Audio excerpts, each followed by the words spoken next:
Hey guys, you're live on the Archie Luxury channel. Hey guys, we are live and I'm with my good friend Timely. How are you, Timely? Good. How you doing? Hey, I'm fantastic. I got two watches out and I have swapped my watch back to the Reverso today for you. Ooh, go on. Put the Reverso on today because you know what? I got to tell you, the Maserati Blue Dial Daytona is amazing. It's beautiful. It's a little bit loud, little bit loud. A bit attention drawing, is it? That may not be a good thing. Okay, guys, let's run the intro and let's start the show.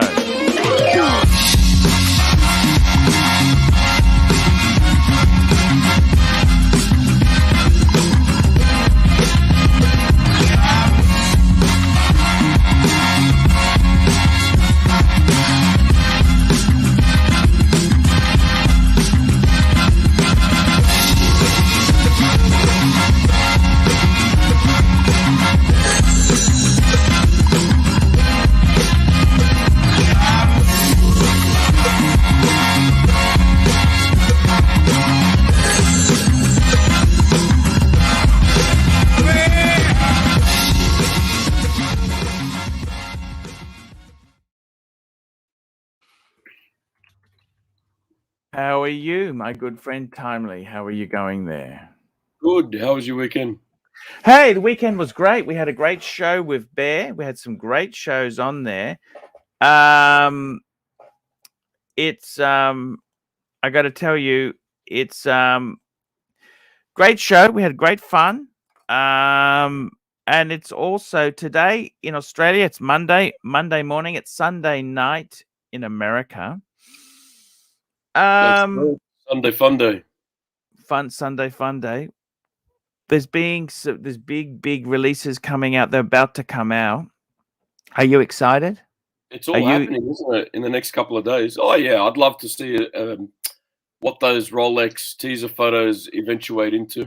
That'll be fun to see as well. Yeah, it's always the thing. I got to tell you something. One thing I've noticed, however, is that in the old days, new releases would come, but now every year they got to outdo each other. It's kind of like they got to bring out new amazing stuff and this and they got to steal the crowd, which I think is kind of the whole point of buying Rolex or Patek or any of these brands is they're timeless classics. Well, I think the way before the quartz crisis, everyone had the mechanical watches going and everyone was in business. Then quartz hit and it all went to shit. And then mechanical watches made a comeback.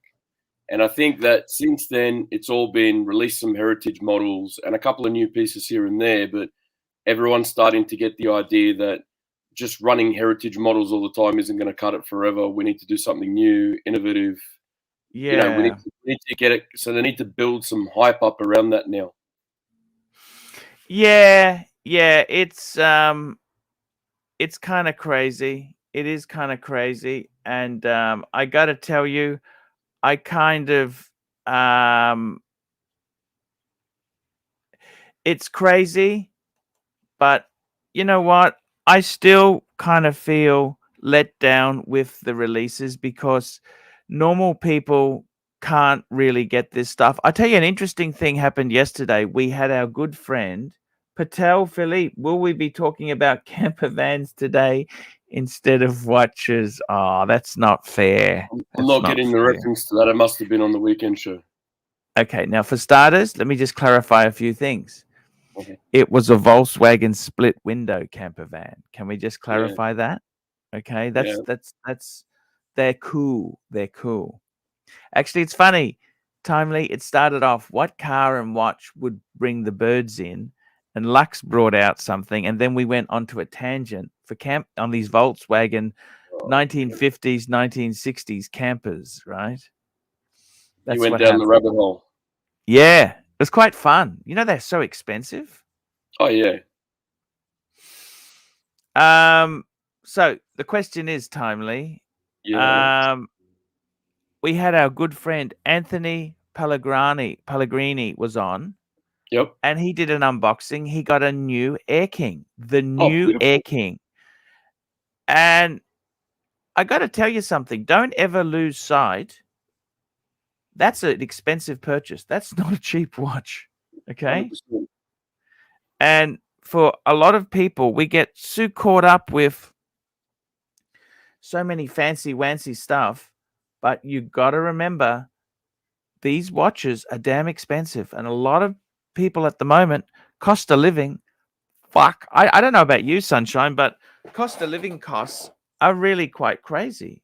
They're Well, really I was talking to a friend last night, Archie, and yeah, we had a bit of a throwback, and it was, remember when $200 was a big purchase on a watch, and he started laughing. It was yes, one of those moments of, before we got into the hobby, you know, at what price point made you start sweating? And for me, it was like $1,500 or something to throw on a yes, watch first. Yeah, yes, yeah. yeah. It's and the hobby itself, I thought you buy one good watch and that's it. But then you want to build a collection. You want a collection these days. And then And you've you got got to make sure you touch every point of the, like, you know, you need a diver, you need a chrono, you need a dress watch, and it goes on and on and on. And then you want and to upgrade those watches because they're not good and enough.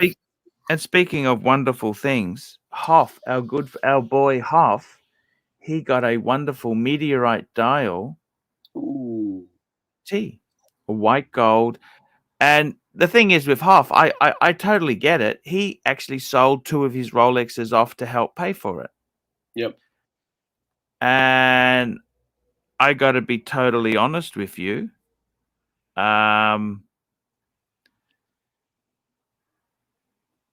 They I don't blame him. It was a 40,000 US plus dollar watch. Even Yeah. getting it retail, that's a lot of money to come up with. $40,000 is a lot of money. And I don't know what to say really. It's very that's expensive. It's a lot of money. It's a lot of money. It's a lot of money to So I come up. wouldn't be doing my bit to my contract if I didn't say it's got to hurt, Arch. It's got to It's hurt. gotta hurt. It's got to hurt. Yes. What do you think hurts? What's a hurt point for you? What is hurting for you? What hurts? See, I'll tell you, okay. I was looking around Cove's website yesterday Yeah. and I actually said to myself, you know what? I'd love to get a Tudor Burgundy again. Okay. Yep. And I then said to myself, fuck, this is gonna be it's not cheap. These are expensive. These are expensive watches. These are not cheap watches. These are very expensive watches. And the reality is, even a Tudor, that's going to cost me, you're not going to get much change out of $3,500 to $4,500. That's a lot of money. Yeah. That's not just Patek Philippe is just highlighting one of my videos there. Rebuilding my collection from scratch. The punters hated my collection dream. Yes, that's a video on the Archie Luxury channel I just released this morning. And I've got to tell you, I got to tell you honestly, yeah, nobody gets excited by it because they're not exciting enough. See, it's no longer exciting. You've got to have super duper platoners and get this Arch. Well, how's Arch going to pay for it? Do It's you got to be understand that? all the hype pieces, so you get kudos. You know what I'm saying? How the Yeah. hell am I supposed to pay for this shit? Yeah. It's not cheap. They're not cheap. And that's something you don't want to forget. You got to remember that. This hobby is insanely expensive. And I actually what I actually like is, let me tell you this. I've noticed I have noticed that a lot of people now, what they're doing is they really, a lot of people now, they put a lot of pressure on to each other to get better and greater pieces when you just slow down. I actually get a lot of joy out of simple collections. And I did a review last week on the Paul Pluta channel, and this guy had a 3-piece, and I'm just bringing it up now. I thought this was beautiful. Swinging kangaroo. I only keep 3 watches. If I'm buying a 4th one, then one of 3 has to go. If not, I'm not buying. I only keep 3. Ooh, yes. That's a good way to Oh, make sure. Timely, can you press the super chat button, Timely? Just press. Yeah. Hang on a the sec. Let me just chat hang on. button there.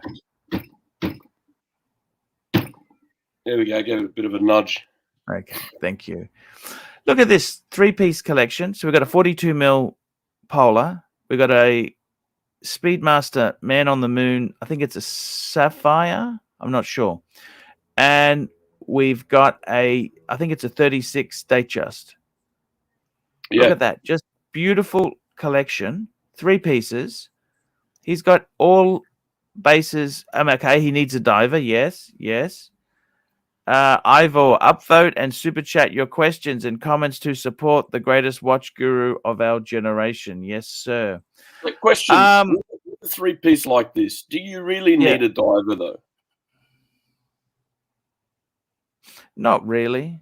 I mean, what do you? Look, I get everyone generally has a diver in their collection, but think about it as well. If you're not going to be using it to its potential, and you've already got a 2 of these pieces are at least a minimum 100 meters water resistance, right? With screw down crown, blah, blah, blah, blah, blah. So, I mean, there's not much more you're going to really need in the way of water resistance. And you're probably only desk diving anyway. The majority of us, that's what we do. So, is there a need for a diver, or could this be the perfect 3-piece? Exactly right. Exactly I think it's right. beautiful. And absolutely gorgeous. Such crisp, minty dials from Rolex too in white.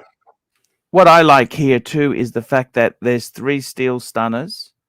Yep. You've got your bases covered. Nice range of sizes. 42. I think that's a 36. Looking at the case, do you reckon that's a 36, Timely? Hard to tell. What would it be in 39 otherwise? No, 41. 40. The Then no. Then it would have 36. to be 36. I was going to say if they're a little bit smaller than 40, it might squeeze in at like 38, 39, whatever it ends up being. But no, I'm just putting it next to that the Speedy there, because the Speedy's what, 40, 41? Speedy's 42. 42. Speedy is 42. 42. So then 36. I got to tell you, it's a beautiful collection, and I mean, you look at this. Do you need more than that? Do you really need more than that? No, I would be thrilled with that. You would be over the moon with that collection. That's beautiful. It is a beautiful collection. I think it's a well thought out collection as well. It's very thought out. And I kind of, you look at this collection here, it's amazing. What more could you want? I think it's a well thought out collection. You know, you've got a travel watch in the GMT. You've got your chrono. Everyone needs a chrono. And then you've got a dress watch. But this dress watch is also doubling as a bit of a sports watch. It's a sports watch with attitude. It's sports watch with style. And it takes it to that more dressier point, having the Roman numeral indices as well. I think it's 100%. 100% right. I think this is a really nice little collection here. What I like about it is it's not ridiculous. Like honestly, you got a beautiful under the radar sports Rolex in the Polar. You've got a beautiful timeless manual wind. Even if it was just the first 2, say he dropped the Datejust, that'd be a fantastic 2-piece, wouldn't it? Yeah. Do you think he needs the Datejust, or would you drop it? I would probably retain the Datejust because that's the you know, when you dress up a little bit more, you could wear. I know these days we're a lot more casual. You know, the Speedy would get away with it and so forth. But I like having a bit of a dress piece. Yeah, that's just how I am, kind of thing. That's why I like the Reverso and the Omega and all that kind of stuff, because you have to have a really nice special in the collection. Yeah. Actually, Showcase Watches got a good comment here. That collection rocks. I'd be adding a Tudor Black Bay 41 or one of the new Breitling Super Oceans for a bit of variety. Yin and the Yang. Agreed. I'd probably add a black dial. Black Bay. What do you reckon? Stick to the theme, right? It's all black and white here. You'd want to keep to that. I mean, that's perfect.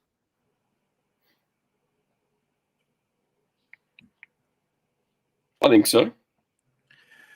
100%. Timely. Thank you very much. I was getting worried whether the super chat button was working. $3. Just testing to see if it works. Thank you, Timely. Just thought I'd check, you know. You got to test the equipment every now and then. Got to test the equipment. Test the equipment. Well, see, I really like these compact little collections, because it makes me realize, what the fuck do you really need in watches? How many do you need, really? How many do you really need? Yeah. And I got to be honest with you, this just is such a beautiful little way to go. The thing is, a lot of people these days, this Instagram world we live in, we seem to be more and more. We want more and more and more and more. It just never really stops. You know what I mean? And before you know it, you've blown out a collection. I'm gonna bring up another one. I'm gonna bring up another one for you here, Timely. I'm gonna bring up another one. So these are actually some collections that I've reviewed very recently. Okay, these are collection reviews. Now let's have a look at this. Okay, now look at this collection. It's gone. I reckon those middle three is enough. Oh yeah, Speedy, Polar, and a Pepsi. That's enough. Now he's got an IWC. Yeah, I love that Pilot. It's like a Mark 11. And he's got a day date. Yeah, I get it. It's a 36-day date. But he doesn't need that, does he? That center 3 is enough, isn't it? You know what I mean? Oh, look, it is. But what this collection looks like to me is the last collection expanded on. Yeah. So we're now taking it from the Chrono, the GMT, and the dress piece, and we're adding a little bit more to it now. So now we have, from the right-hand side, we've got the dress watch, the ultimate dress watch. We've got, from Rolex, right? We've got 2 GMTs, both completely different, both, pardon the pun, polar opposites, both with like a great reputation to them. And then you've got the world's most famous friggin' chronograph ever, and across to a pilot. 100% right. Still no diving in that. Still a great collection. It's a beautiful collection. It's a beautiful collection. We got a super chat. Thank you so much there. M3 6-speed, $5. Speculation, Pepsi gets discontinued. Very low likelihood, in my opinion. Hang on. Pepsi.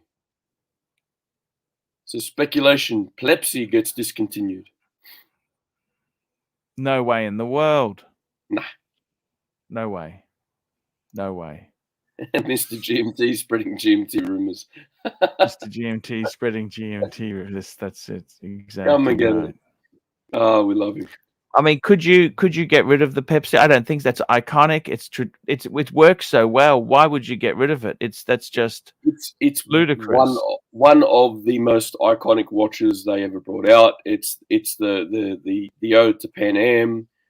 It's been around for so many years. It's been in so many shows and movies and all sorts of stuff. I mean, for example, Magnum PI made it. Didn't make the watch iconic, but I mean, it was an iconic piece. Oh no, it added to the legend. It added to the legend. Right. I mean, so You discontinue that, and you're going to have a very sad bear. I reckon it'll be in hibernation for years. You discontinue that watch till it's reinstated. What do you think of this collection? I think that's pretty beautiful as well. So you've got your he's gone against the guard. Instead of having a subby, he's gone for a Seamaster, and this is actually not just a common. Model. Yes, you had that Seamaster. I had that Seamaster. I had a. Well, I'm not sure if it's that exact year. I had a 2012, which was a transition piece. So it had the original wave dial, bezel, case, bracelet, all that. The difference was in the loom on the hands and the indices. The loom on mine was like you had the green and the blue, whereas pre 2012 it was just, I think it was just blue. Yes. So it was transitional piece, but yeah, coaxial automatic, beautiful piece, and they sit so slim. You don't expect them to sit so thin. Yes, I know exactly what you're saying. The Cartier is beautiful. I love the Cartier in this collection here. The Cartier is just superb. And the other thing is, look at the root beer. What a beautiful three-piece.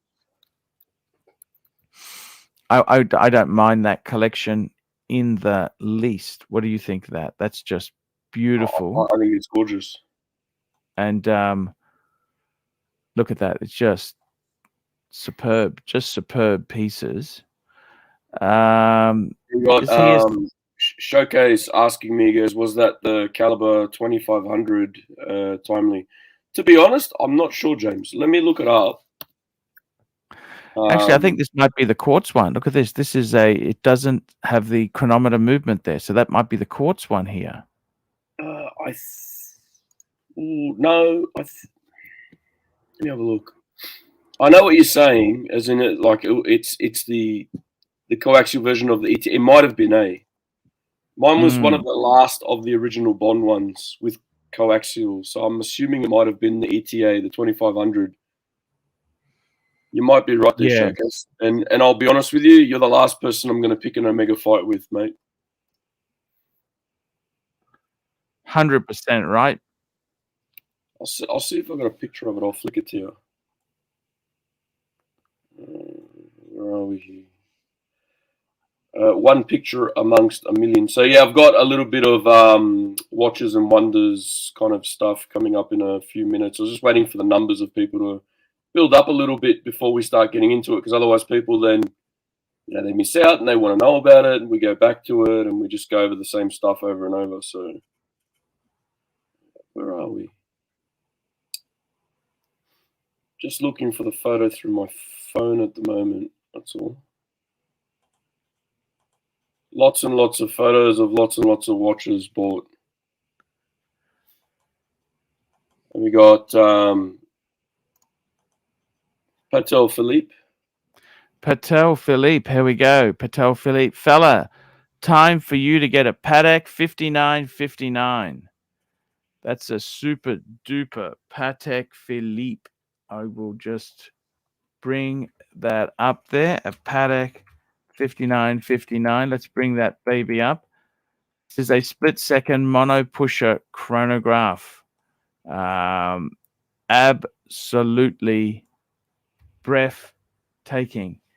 Absolutely. I'll just bring that up. Just give me 1 minute.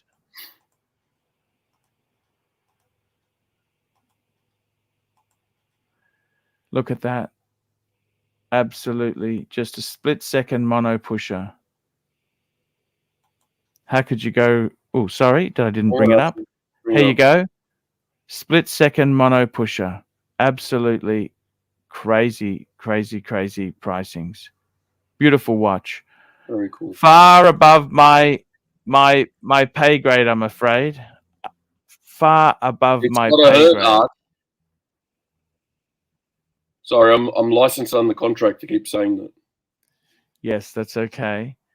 It's gotta hurt. I'm not gonna piss off the zoo. Sorry.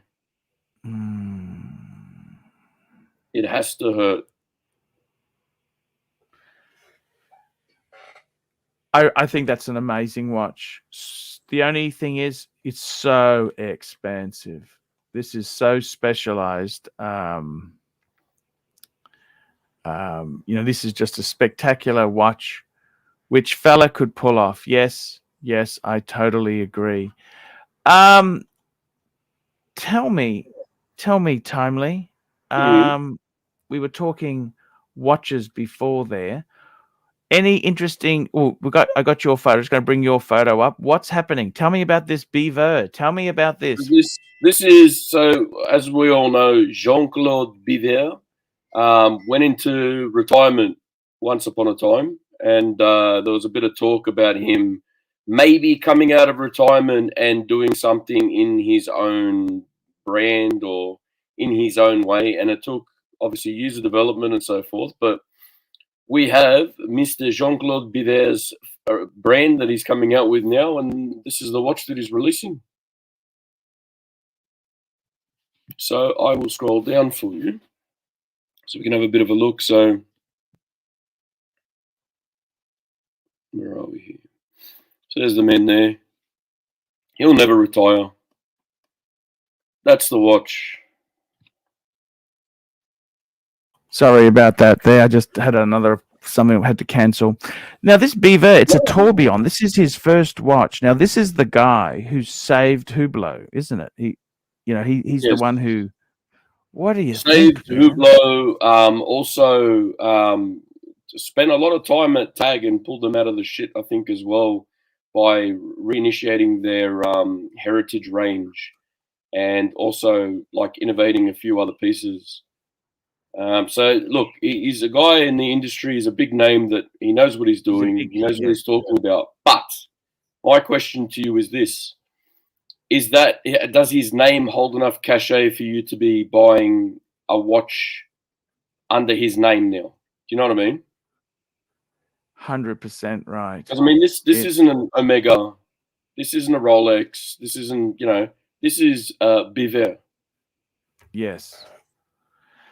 I got to be totally honest with you. It doesn't do anything special to me. Like, I mean, his name, is he that great? I think the ego's gone a little bit. I mean, he to put your own name on something, that's getting a bit crazy, isn't it? What do you think? Yeah, I think so. Look, some people have done it and succeeded, others haven't. Is this just going to fade away into the I guess the realm of watches and just into history and now let's talk about the price for this thing. Have you seen the price on this? No, I haven't, but we will. It will blow your mind if you see the price. Now, I know it's a tourbillon, but Tag Heuer released a really quite affordable. They released a very affordable tourbillon, and I got to be totally honest with you. The pricing on this thing is fucking ridiculous, in my opinion. Where is the pricing on this thing? There is no pricing on the Hodinkee page that I can see. What's the pricing? Just let us know, Archie. I thought it was $500,000. Probably. Well, just up a bit, up. Hang on. Sorry. There we go. 520 Swiss francs.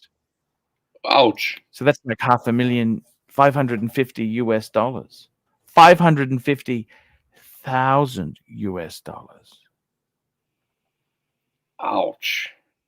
I mean, what the hell is that? And we've got Patek Philippe. Sorry, I'm just backtracking because I was looking for photos and no all sorts problem of stuff. Yeah, there we go. Patek Philippe, $550,000.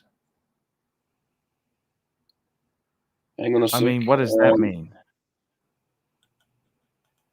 What have we got here? Sorry. That means it's a lot of fucking money. We've got Patek Philippe, 1 month membership to, what is it? He's donated a whole bunch of memberships as well, Patek Philippe. I'm just looking back up. Oh, thank you so much.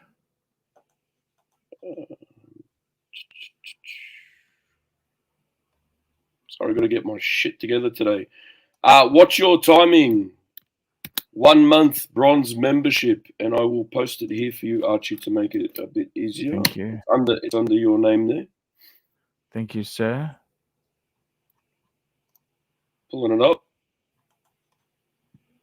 You want to just read that one for us? Did you see the Real Cars and Chrono new LV luggage? No. What happened? The Real Cars and Chrono. What happened? Tell me what happened.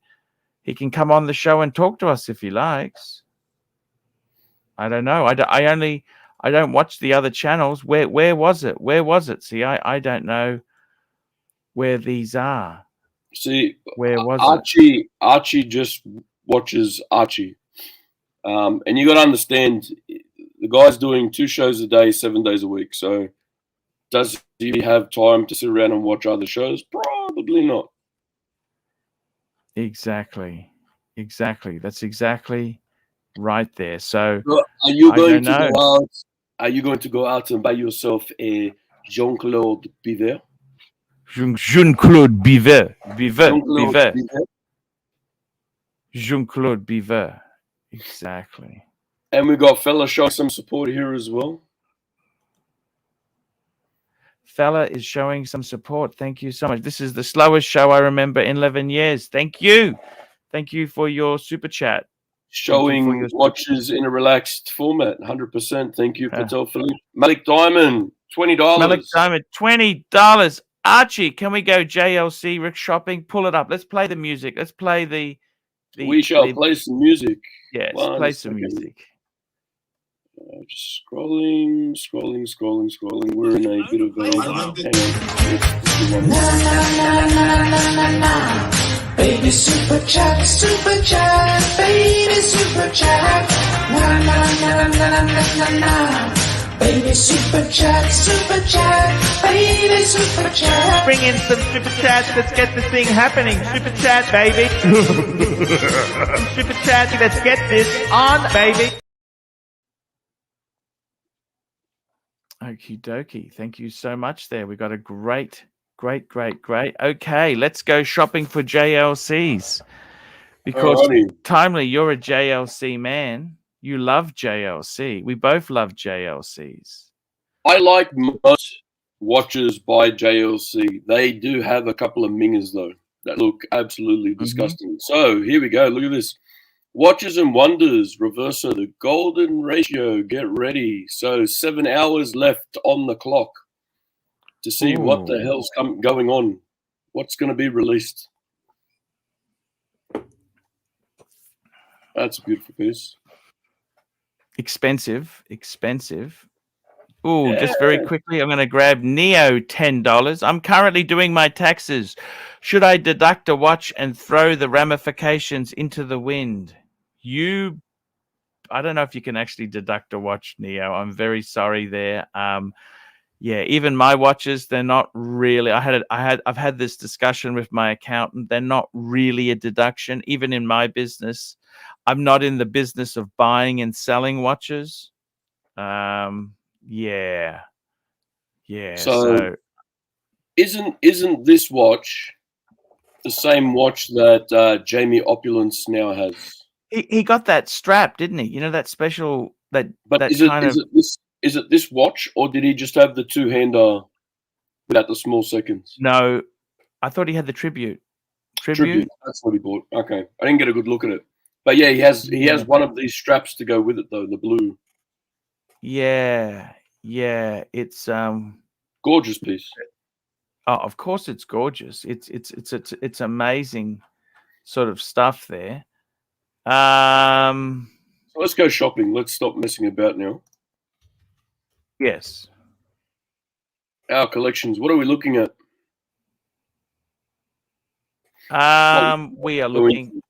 We're looking at anything that takes our fancy. We're going JLC shopping.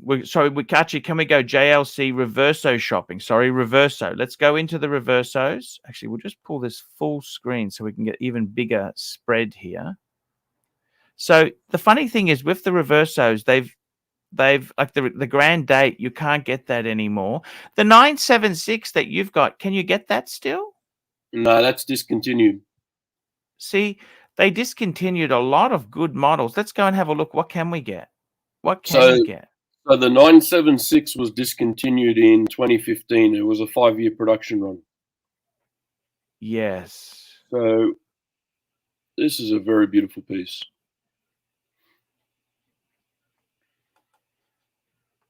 Ooh. See, look at that. I actually really like that blue. Yep. Oh, and the classic, that's kind of like yours there. That's like the 976, that one on the end there. What do you think? See, for the big thing for me is the classic Reverso or the tribute. The tribute, I owned a tribute. I had the original, the black one. I owned one number of years ago, actually. Now, if I was going between the classic or the tribute, I'd be going the tribute straight away. Oh, you would go tribute. Let's pull up the go to tributes. Let's go and have a look there. And I would get it in rouge. Oh, okay. I'd be getting the one in the middle.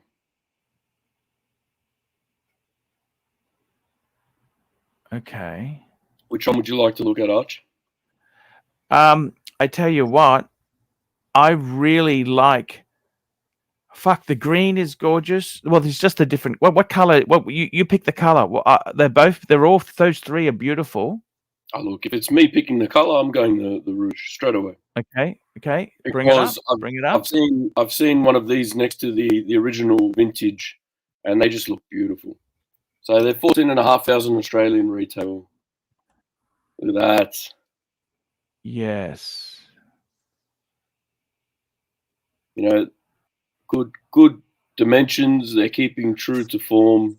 They've got. Would you put an engraving on the back? Would you do an engraving on the back if that was you? Probably not. It would have to be something. It would have to be something very special to put an engraving on the back, and you would have to make sure that you would never sell the watch, because otherwise, no good. Here we go. Patek Philippe. Patek Philippe. Archie loves the Reverso Squadra. So the Squadra, do they still do the Squadra? I hope not. Okay. I am not a fan at all of the Squadra. Okie dokie. It's like the Bruiser. It's like the how do you say? He's like the tough geezer of the range. Yes. Yes. I see what you're saying. On wrist, beautiful. Look at that. Dolphin hand, small seconds. And then there was a special edition version of these where it's bright red, just as Reverso like the original. There was a limited production run of those as well. Gorgeous watches. Yes. Do they still do the black? I had the black one. Can you get the black? I'm not sure. I don't think so now. Doesn't look like it. Nope. Okay. Let's so have a look at the calendar. Now that calendar, I got to tell you, that's a triple date. That's it's a duo face. $3,000. That's what it is. Yes, it's not cheap, is it? Hey, bloody hell! I mean, that's a lot of money, really, isn't it? Don't you think? It's got to hurt, Arch. So that's in Aussie, in US, that's about 30, isn't it? So it's 42,300 AUD to USD. So that's this 28 US. This or a 6006? Oh, you'd have to go 600. But the thing is, can you get this? You can't get the 6006 new. You've got to buy it pre-owned. And these also, they do fall a lot on the pre-owned market. You know what I mean? They do fall a fair bit. No, I agree. But at the same time, when you're putting that type of money up and you see a 6006 second hand. Yes. Yes, that's exactly it. And like Anthony, tell me this. The thing that I find interesting is Anthony Napoli, just a triple date and not a perpetual. Yes, a perpetual. That's correct. Yeah, which I actually like triple date watches. I think that movement, triple dates are kind of. I think they're very cool. I love a triple date. Yeah, but I think he's saying for the money, you know, you could be getting something a bit more like your Patek calendar. What was that? No, well, hang on. Let's back the truck up. That was okay. You can't buy that new because that model was superseded. It stopped making that in 2005. That's nearly 20 years ago. So you're buying pre-owned. That's not fair to compare new with old, is it? Mm. You know what I'm saying? I guess that's what we do though in the hobby. I guess we just compare everything, apples and oranges, and can compare them as apples and apples. Yeah. No, I understand. I got to be honest with you. I don't know if I would be really. I don't think it's fair to look what we got here. Paul Pluto, how you doing? Kausowitz, how are you? You got fantastic camera. What are you doing, man? Very professional. Look at that image there. It's just the blur, just the blur setting. Hey, that looks great. What are you wearing today? You wearing Rolex?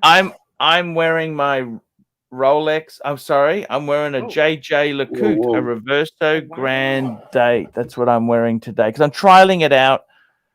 What are you wearing today? Tell me this. I got the Explorer 1 there. You gotta do it like this, right? It's just the 31 mil. Doesn't really take well with the blur effect, but yeah, 39 mil Mark II. How about you, Timely? What do you got going today? Nothing special. Just a Tissot Visa date. I'm getting it ready for work. I don't want to go damaging anything great at work. I see.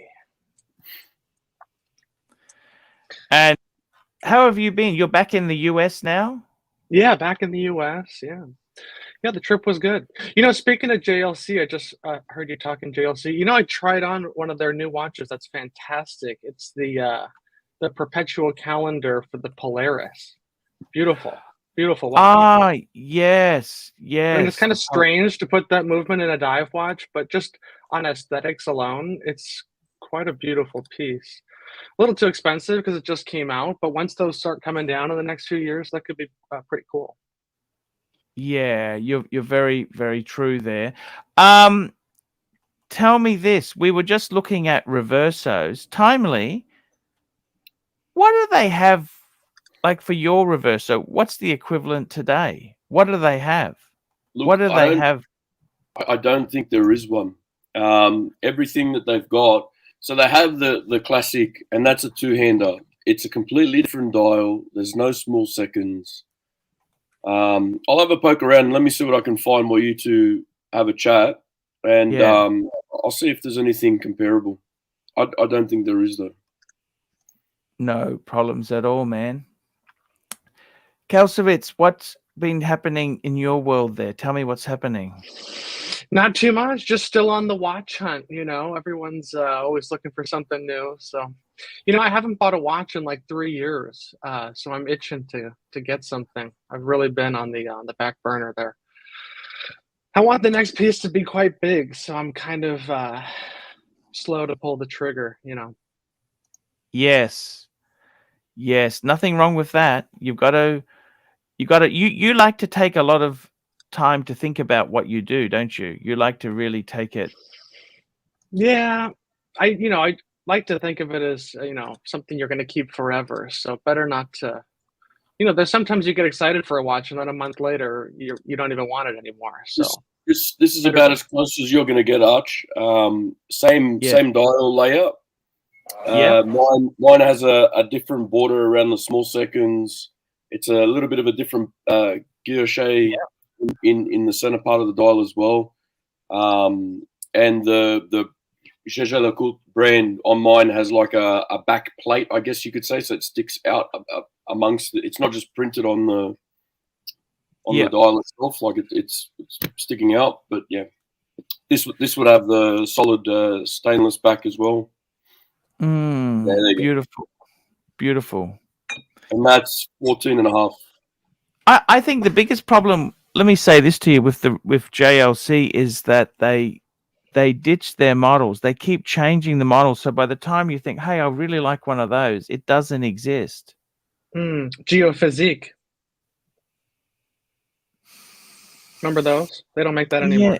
Yeah, that's not a Reverso, but that's the Master Control Geophysique. They were a great watch. You know, I actually had a Polaris chronograph. I don't think it was Master Control. I think it was its own line, but they got rid of the whole deal. I had a Polaris chronograph.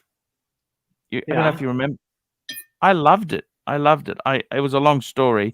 It's a bit thick, no? Thick watch. Yeah, it was a beautiful watch on a nice bracelet, but yeah, you are right there. I think JLC is their own worst enemy because they stop these things. You know what I mean? That's kind of the problem. They stop this stuff, you know? Yeah, I'm not a big JLC guy, to be totally honest. A little too dressy, generally speaking. The Polaris is the only thing, you know, quite modern that they've done. Yeah. The problem with the Polaris is when you compare it to all the competition, it sucks. Super chat. AD never calling, $50. Archie, my friend, I've missed you so much. Let's catch up off the stream, if you know what I mean. Thanks for all you do. You are the founder of all things watch related. Hooah, hold up. You're wearing a Reverso. Oh shit, Archie. Disregard. Yeah, I love the Reverso. Now let's play a song for him, please. Let's play something for him. We've got to play. Baby cow going mad in a field. You make me feel so goddamn real. Baby cow going mad in a field, growing up to be somebody's meal. Baby cow, why don't you shake that ass? And I'll reward you with some blades of grass. Baby cow. Baby cow, what a great So Paul, song. let me get your take on a couple things. I got some questions for you. Sure. So what's your take for the $40,000 range? What's the best watch you can get? So to me, I'll get your answer, but then I want to give you my take. It's very difficult to come up with a decision for this price range. You're talking $40,000 US. Yes. Now, it depends. What do you want it to do? Do you want to dress? Do you want sports? Is it a statement watch? You guys in Hollywood, it's a statement watch. Super chat. I think something you can wear every day. Okay. Bondage and Discipline, $20. JLC was best when it was about preserving the empire. Officers just needed to play polo. Thank you so much, Bondage and Discipline, for your contribution. Yes, indeed. Now this is a Memovox. Look at this Memovox Polaris here. That's this the is a beautiful alarm. Dial. This is the same kind of dial that the perpetual calendar has. It's really well done. Look, it's a nice $40,000. I would be looking at. I tell you honestly, I would seriously be looking at something by Vacheron. Maybe something Breguet, exquisite. You can get some exquisite stuff by Breguet, Vacheron. Patek is probably a little expensive. Well, you can go 5212. That's probably the best option for 40 grand. It's right there. Exactly. Or a World Time, a 5130, a pressure. So you know what I mean? That's a 5130. So let me ask you. So let's just bring up the 5212 as the example for 40 grand. Yeah. You'd rather have that over a white gold Daytona? Same money. Much different watch, but same money. Yes. We're talking 40 grand. That's the same price bracket, you know. So you'd take the 5212 over the white gold Daytona? Personally, I would. Because I think the problem is with the Daytona, you got that Rolex stigma, whereas with a 5212, it's it is an amazing watch. You lose the baggage, the Rolex baggage. Thought I'd bring up the video here for Tan just to get him a bit excited. Yeah. Exactly. I'm just going to turn my aircon on. 1 minute, guys. Yeah. Yeah, these are going for retail, so it's really a great buy at the moment. But even those white gold Daytonas are only a few thousand over list. But it's just an interesting price bracket because you get into so many good options. Arch, even for 40 grand, you could get into a Laurent Ferrier micro rotor. You can get those used for 40 grand. So the world is your oyster with so many.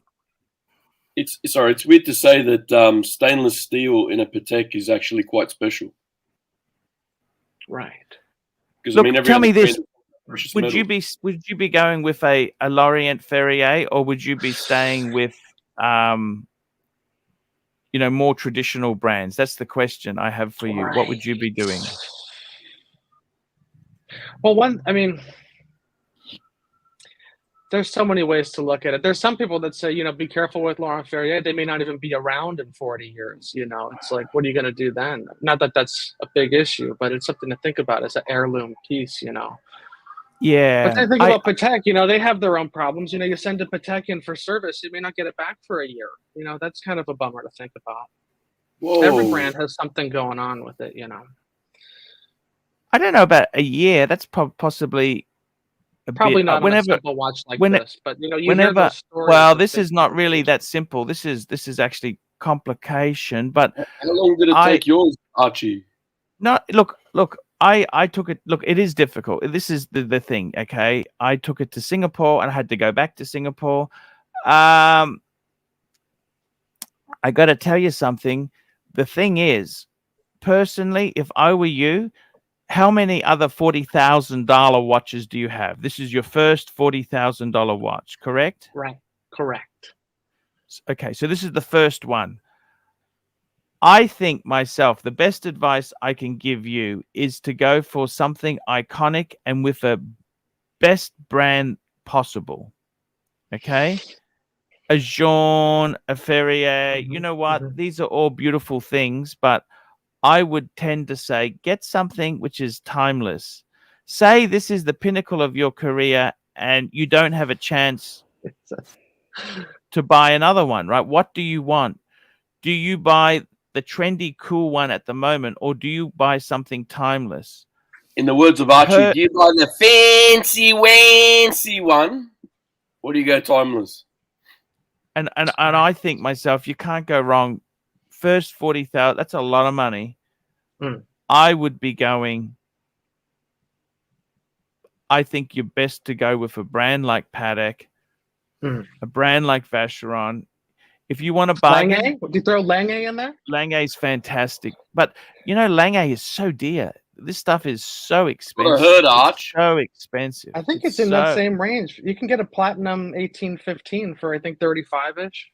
Lange just swinging kangaroo $2, 40,000 bang per bucks. I say Lange 1 moon. There you go. Yes, indeed. Very, very cool indeed there. Yeah, I think I've pretty much narrowed it down to the 5212 being the best $40,000 option. But always hunting, always searching. You never know what you're gonna find later.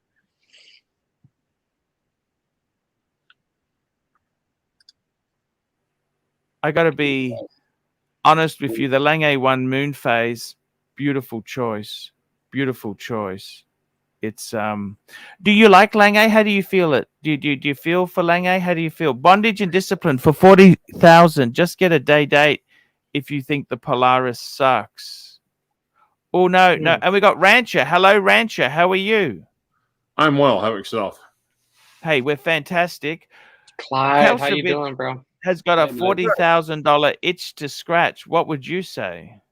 Or less. Or less. You can go 20 or 30, but it seems like 40 is when you really get into that sweet spot of getting the good stuff.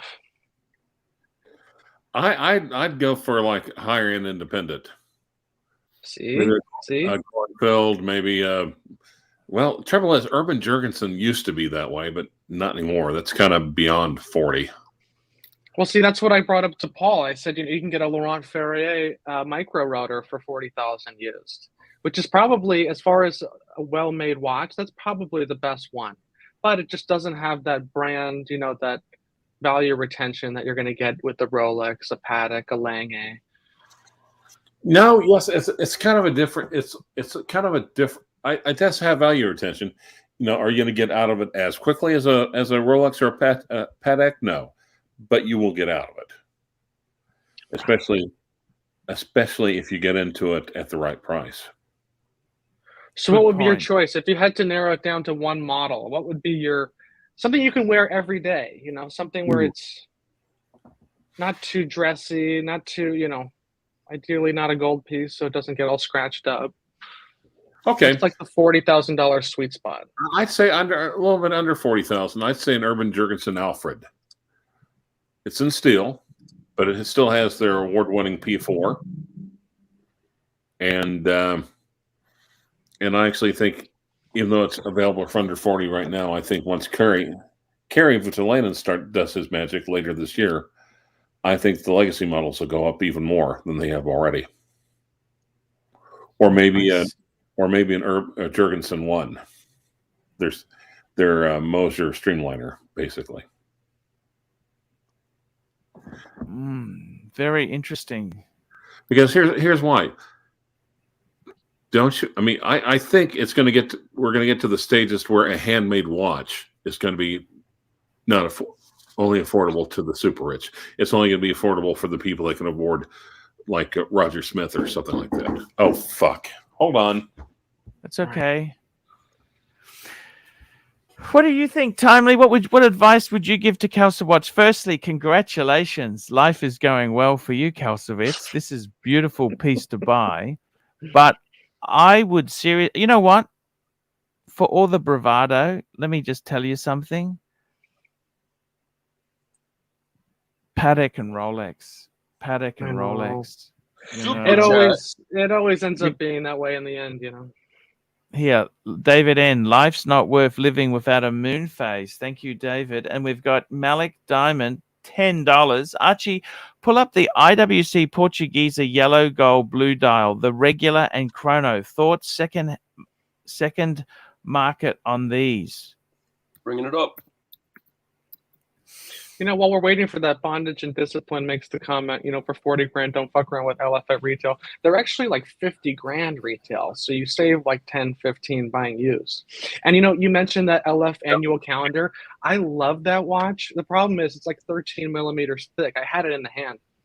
It's a fantastic watch, just way too thick. I don't know why. And it's a manually wound annual calendar. Art, the cool thing about that watch, and FP Journe does a very similar thing, they don't use pushers in any Laurent Ferrier or FP Journe. On a lot of annual calendar Pateks, you have to have the special pusher to move the date function. On their watches, they don't use any pushers. Everything's controlled through the crown, which is quite special. It's actually better watchmaking. Yeah, it's different. I don't like. Why would you want a tool? Better. It's better without the tool. It's different. It's I mean, Patek invented the genre. You got to have, Archie likes his little tool. I got to tell you, the IWC Portuguese yellow gold, fucking beautiful. I'll bring up fucking beautiful. Sorry. The only problem is some of these, the IWC Portuguese, they used to use a 7750 movement in them. So nothing wrong with that, but just be aware of that. You know what I'm saying? Rotor wobble. Flop, flop, flop, flop, flop, flop, flop, flop. Pretty much. You got to put your hand back on the table or something, and all of a sudden you know. There you go. Where are we? Boom.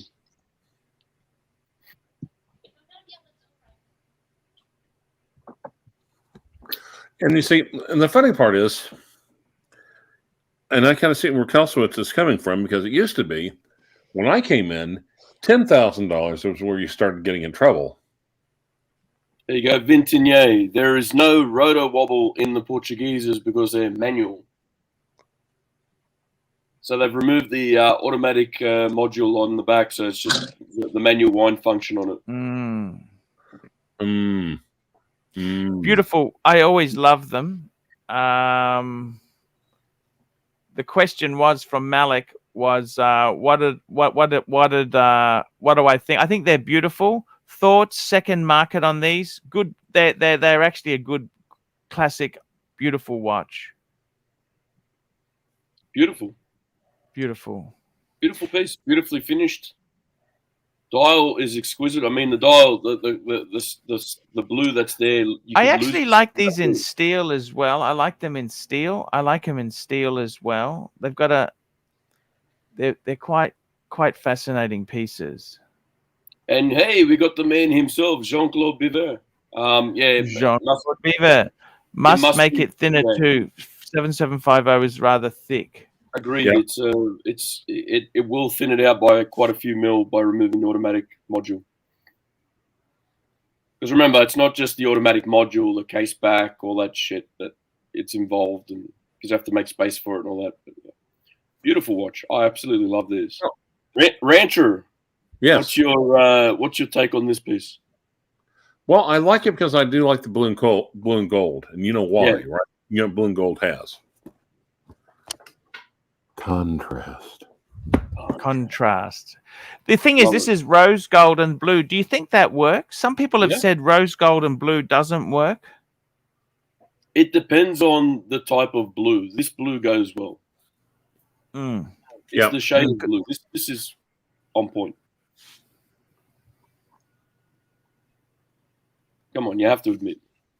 It is. It is. Interestingly enough, I think one of the most beautiful two-tones is the Patek Nautilus chronograph, 5980.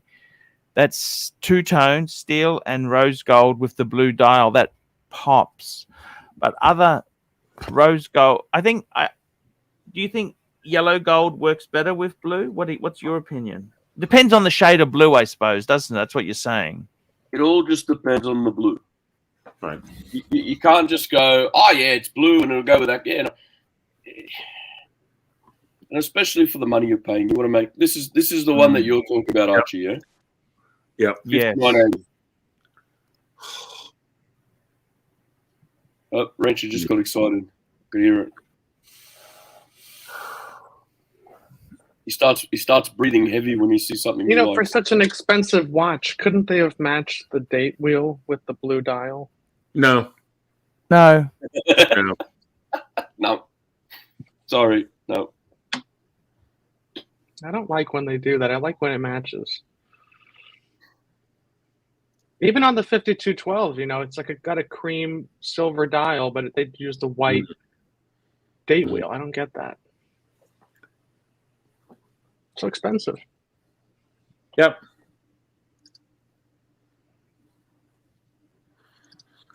Because that extra 50 shekels per watch would be enough to, put them over. Oh, 100%. No one would buy it they'd lose so many sales if they had that, just that little bit extra in price. Yep. Because, after all, that would increase the price for literally dozens and dozens of watches. Come on, Archie. I got to tell you the truth there. I love this with the, they did the white dial Patek, the chronograph with the white dial. I thought that was fucking amazing. But I got to tell you, honestly, this is the sexiest two-tone in the world. No questions. The other one that's sexy, the classic bluesy is, Rolex Submariner ceramic, fucking sexy. But the most beautiful two-tone is this. Bar none. The I got to tell you, Kesslowitz, what are you leaning towards? Tell me what you're leaning towards, okay? Honestly, it changes every other week. That's why I haven't pulled the trigger. You know what? I would say to you, what about a second? Go onto Chrono 24. Start looking at Lange ones. Wouldn't I don't like the Lange ones. I like the 1815, or you'd have to really just step it up and go, datograph, or those are just not. I'm not ready for that though. Those are the real Langes to get. They have that Saxonia with the blue copper. I had a dial. friend of mine. He just bought a Vacheron, the most beautiful Vacheron, and he got it secondhand. It was I'll bring it up. Let me find the picture of it. I thought, that brand just doesn't do it for me. I could have gotten a Vacheron overseas several years ago when you could buy any of those watches right from the boutique or AD. They had the blue dial, that. I just didn't like that watch. First of all, it's a little too big for me. The 41 is just look at this. right on the edge. No, Look that's at too this. dressy. What? No. Maybe in a white gold. That looks like yellow gold. They do it in white gold. How much? I don't really like it. You don't. It's got What the do you retrograde day. You know what? What I think, honestly, the best thing that you've said so far is 5212. That is fucking beautiful. See, tell me this. Timely. Zeitwerk and Lange 1 are the true Lange. Yes. Yes. Very good point there. Timely, yeah. Yep. Would you go for this? What do you think? Isn't this the most beautiful watch as opposed to what though? Would I go for this as opposed to what? As opposed to a Lange, or as opposed to, you know what, Kelsowitz? See, you're too nice to get a solid gold Rolex, aren't you? Yeah, that's not my style. No. The only gold Rolex that interests me are what do you want? Oyster You Flats. don't want dressy. You said you don't. Right. It's too dressy. Okay, so what do we want? Casual? Tell me the genre. I want to hear the Casual. genre. Casual every day. Genre. Kelsowitz. Yo. Okay. When you first wake up, or if you wake up in the middle of the night, go to Watches and Wonders, do whatever. Look and see what they're releasing. Do you have your ADs on speed dial? Do you have their personal cell phones? Yeah, I got a couple cell phone numbers. Yeah. Okay. Then what you do is you wake up and see what's released, what's announced at Watches and Wonders. You be the first person up. And then you get your ADs on the phone or on the text and say, this is what I want. You really think that'll help me in the first one, though? They have the list of people they're going to call. I don't think the first person calling is making a difference in who they choose. It has, okay, like I said, it worked for me. It's worked for me. Yeah? Sarah. Okay, I'll try it. Also, remember, but you remember the blue shirt Bluesy? Yes. Okay, you know how he got that? First call? Because he shut the fuck up and did what I told him to do, which is what I'm telling you to do right now. That's how he got it. Boom. All right, if something good comes out, what's wrong with making the text? That's probably a good idea. Thank you. Again, Rolex, I already have a couple Rolex. I'm trying to branch out. I want to get something. Well, like I said, see what they offer in the Cellini line. The Cellini line might surprise you. Clivers, you got to back me up here. What about, wouldn't he be better off to get something by Breguet? Yeah, and you can't play. Yeah, you got a little bit to play with there. Probably even under 40, especially if you don't want too big. Like how big do you want? 40 mil, 41 max. I like 3940. Okay. And not too thick. That's another problem. I like that Laurent Ferrier annual calendar, but it's like 13 mils thick. It's got to be like under 12 mil. I know I'm picky. I'm sorry. No, that's right. No, I'm the same way.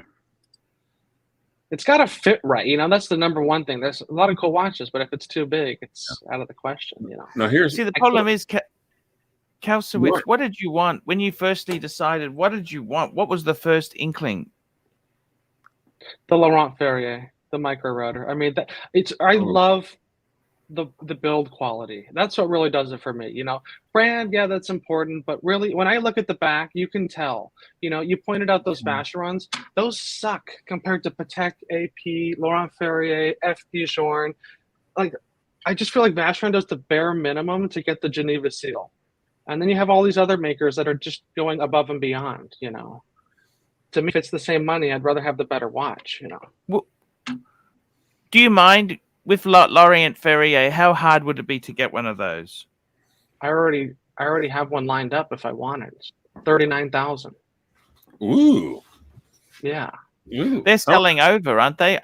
No, the list on them is low 50s. They're like 51,000. The annual calendar, you can get a used one of those for low 40s. Okay, so you've got one secondhand or new? Sorry. Secondhand. Oh, it's not a good buy new. It's not a good buy new. So why do you want to buy it new then? I don't. I'm saying you said you got one lined up. Which one is that? A pre-owned one or a new one? Pre-owned. 2020. Pre-owned. Fuck, you'd rather buy this shit than buy a Patek or a Vacheron or a Lange? Definitely Vater. Well, what? It's between Patek or Lange. Vacheron doesn't excite me. But that's the trouble, you know. I go back and forth. It's hard to Timely. What's wrong with him? Can I ask you that? Would you buy this sort of stuff over a Patek or a Lange? Nope. No way in the fucking world. Nope. Sorry. You've got the best of the German brands that you're talking about. The absolute number one. They do so many great things. The detailing on them. Even we discussed. I agree. I don't know, in regards to the detailing on movements and so forth, they're a cut above Patek, depending on the model. And then you've got Patek, one of the three best Swiss brands with one of the best heritage. Sorry, nope. You know, I watched a lecture that Laurent Ferrier gave to the New York Watch Collector Club, whatever it is, and he even said, Society. I think that's it. Yeah. He made a comment that it just totally stuck with me, and he even said, "There's nothing we do at Laurent Ferrier that's being done better than Patek." And when he said that, I was just like, "Dude, why'd you have to say that?" You know. Obviously he worked there for 37 years, so that's where he learned all his tricks. But when he said that, that was kind of a deflator to his whole brand. You know, I just figured, okay, well, if he's saying that. Let's grab a blue dial for Archie. Yes, sir. Blue dial crosses. 40 mil. Now, this is their entry level. All right, so this doesn't have the micro rotor. So what's their best shit that they have? Well, what they're known for is the micro rotor, the natural escapement. Give me a model. Chopard LUC has pieces with the micro Scroll rotor. down. That one has it. That's the micro rotor right there. That's a limited edition, though.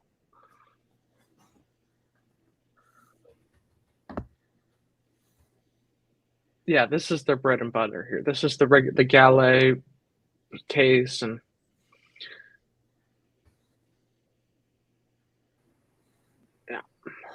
You said they have galley slaves? Yeah, exactly. Okay. Of course. Doesn't everyone?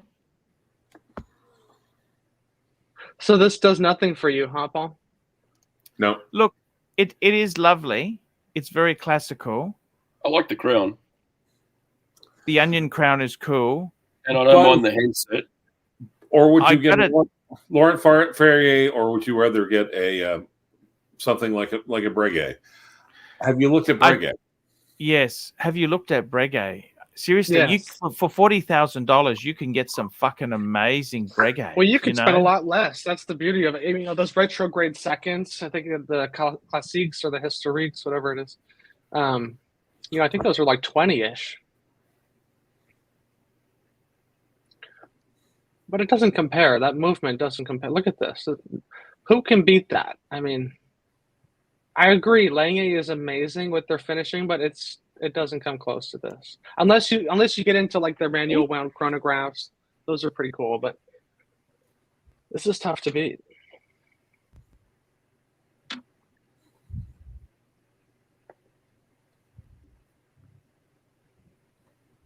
That is pretty amazing stuff, but I've got to tell you, your price range is. You could get some fucking beautiful watches there, some absolute beauties. And, I wonder if Bear likes this watch in this green. What's happening to your contact at Jean? Let's not forget that. I remember you saying to me not so long ago, you had a Jean contact. What's happening with Jean? I'm just going to keep in touch. You know how it is. It's probably bullshit. I'm probably never going to get one. But how far away would that be? Because you'd hardly want to buy one one of these, then you get a. All right. It wouldn't What happen about- until next year. What about gold and 35, 36 millimeters? Do you think you could pull that off? No, too small. The only watch that's pretty small that I can pull off is the Vacheron 1921, that 37 mil. But even that's a little too small. Breguet 3137. Now keep in mind, before you say automatically, without thinking, without looking at the watch, it's too small. Keep an open mind, because there's literally, number one, there's literally no bezel to it. Sorry, Clivers, you want to give me that reference again? Breguet 3137. 3137. Okay. It's just got that older styling that's not exciting. You know why it has the older styling, right? Because the design was invented by Abraham Louis Breguet, so that's why. Yeah. But look at the back of it. The back Let's of see the A3137. Yeah, one sec. Let's see if I can get a. This is on their website. Let's see if they have a back shot. Because from memory, they don't. And I have to get it from somewhere else, which is bullshit. Yeah, they don't. I'll grab it from somewhere else, Clivers. 35 mil is kind of a buzzkill. I don't know. I can't pull that off. Look at the back of it. 35 mil is kind of a buzzkill, Clive. Come on. You can't. Look at the fucking back of it. I have to agree with Clivers here. When you see the back of this thing, when I can get a shot. Oh, sorry, what, seriously. So is that what is that 18 karat movement? Yep. I mean, it's nice. I don't think. Yeah, the engraving is nice. It's just nice. Wow. See, when you look at the Laurent Ferrier, it's just done better. This kind of blends in, all that gold. You'd have to see it up in person, I'm sure. But You have to, yes. all Because these engravings, it's gold and sex and magic. I like a good Cote de Genève with a nice anglage. Even on here, I don't see much anglage on anything. It's all just engraved. Magic. It's sex. Yeah, you got to be an older guy. Sorry to say, but this is not. Yeah, there you go. That's a good photo. I mean, that's incredible. It's the same photo I just zoomed in.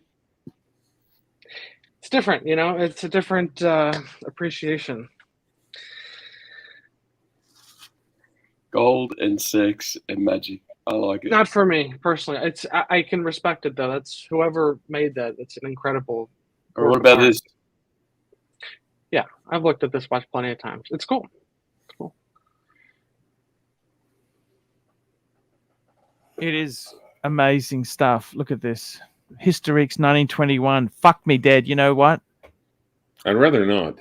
Thanks for the offer, but no. Thank you. What's wrong with a Historiques 1921? Fuck me. Hey, Timely.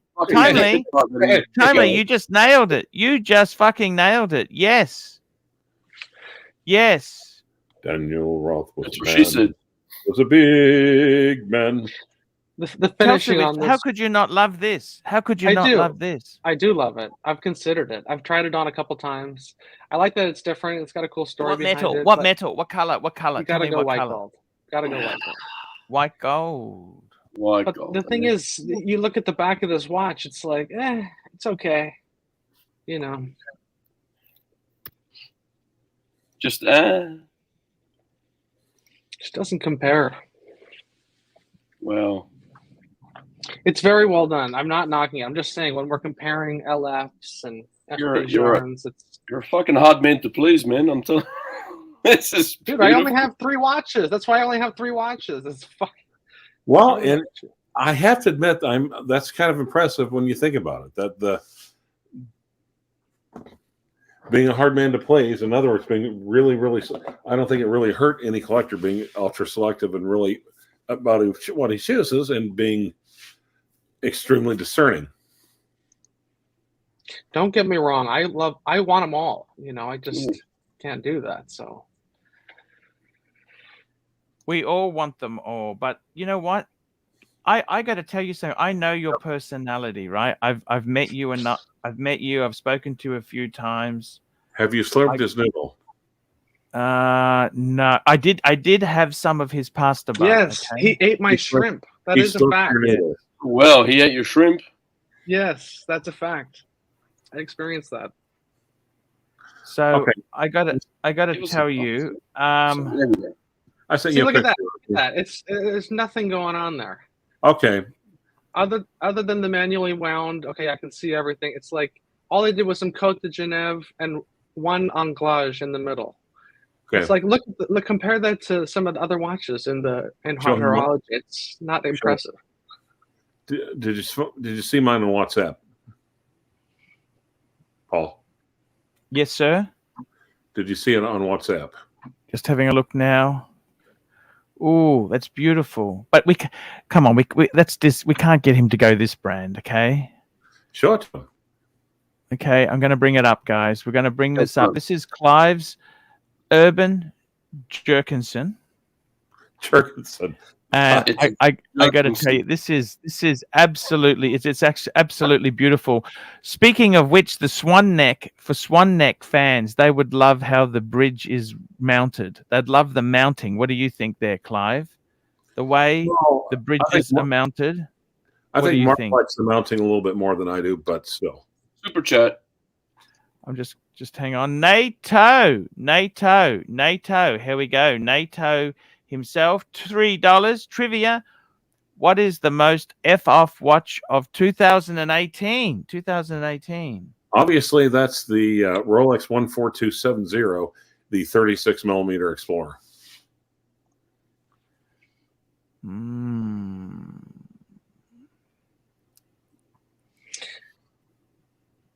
This looks amazing. Take it. It doesn't have Geneva stripes. Sorry. It has. I got to be honest with you. It has Geneva waves. It is beautiful. Look at the angles. The angles are very difficult. We've spoken about the angle. This is a beautiful watch, Clive. How much when did you get this? You've had this for a while. A little bit. Look at that. That's beautiful. That watch is all made by hand. Wow. Approximately a half a dozen Scandinavian virgins between the ages of 12 and 14, solely during the summer equinox. What's this watch called? What? I want to see the dial. Oh, look at my pull up my avatar. You want to see the Oh, dial? that's the same watch. Okay. All right, one Sorry. second. There we go. Sorry, I pressed the wrong looks button. great. Wow. What's the size? 42 millimeter platinum. Wow. That's beautiful. The dial takes a trained craftsman 2 days to make by hand. What do these go for? What's the market on this? I honestly can't tell you now because Kerry Voutilainen brought the brand last year, and these all disappeared. That's pretty cool. Apologies. I got told I missed the super chat. Sorry, Bondage. I was scrolling through photos to try and bring stuff up. Sorry, Bondage and Discipline, $5.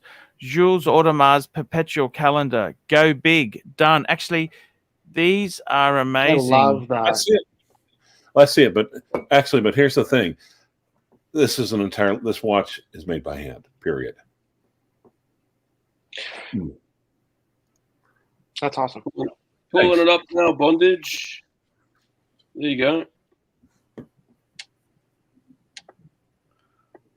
These now just be careful. Jules Audemars, they bomb on the secondary market. They really do bomb. Okay, but if they bomb on the secondary market, that's not the best place where to buy it, isn't it? Yes. Yeah. That's not a tragedy. That's an opportunity. Good point. I was just looking at some of those AP 1159s. They sell for 35 grand new, and you can pick them up for 19 or 20 grand now. They're only a couple years old. Incredible depreciation. Amazing stuff, isn't it?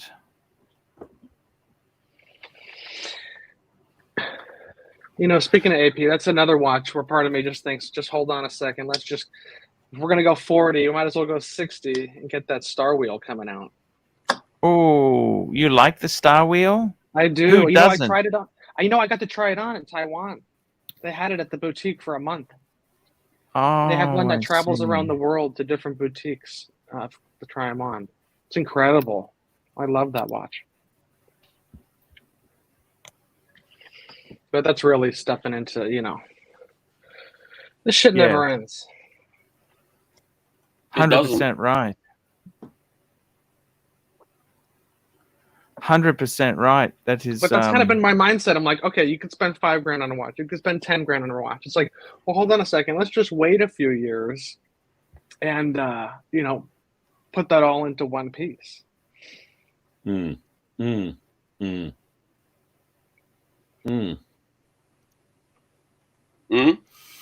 It's an amazing watch, but do you want to get secondhand, bang per buck, or what do you want? What are you after?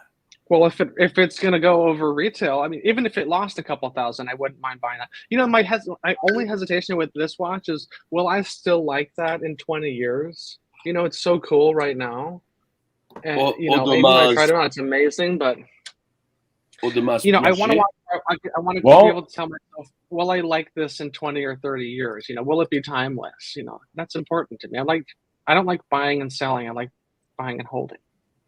What are the pieces that you have right now? I have 3. I have the Batman, I have the Explorer 1 39 mil, and the Glashütte CQ. So you evidently didn't have the same thought process or the same concerns when you got those. No, honestly, I got the Batman because that was just a watch for everyone. You know, it was the safe play. You know, I couldn't turn it down once it was offered to me from the AD, so it was like a no-brainer. And then stay in the kiddie pool. Keep buying Rolex. Well, no, it doesn't. That's not what I want to do, though. You know, I'd rather branch out because I got the Glashütte. The Glashütte was my last watch, and I bought that because I really liked it. You know, I didn't care about value retention. Right. Not take risks. I'm sorry, but then get a Linge one. This is easy, cool. Yeah, okay. I would say that is okay. You're bringing me around to the Linge one. Is that casual? Can you wear a t-shirt and shorts and wear that watch though? I don't know. Of course you can. You can wear that with anything you want. Why not? So you wouldn't go Star Wheel?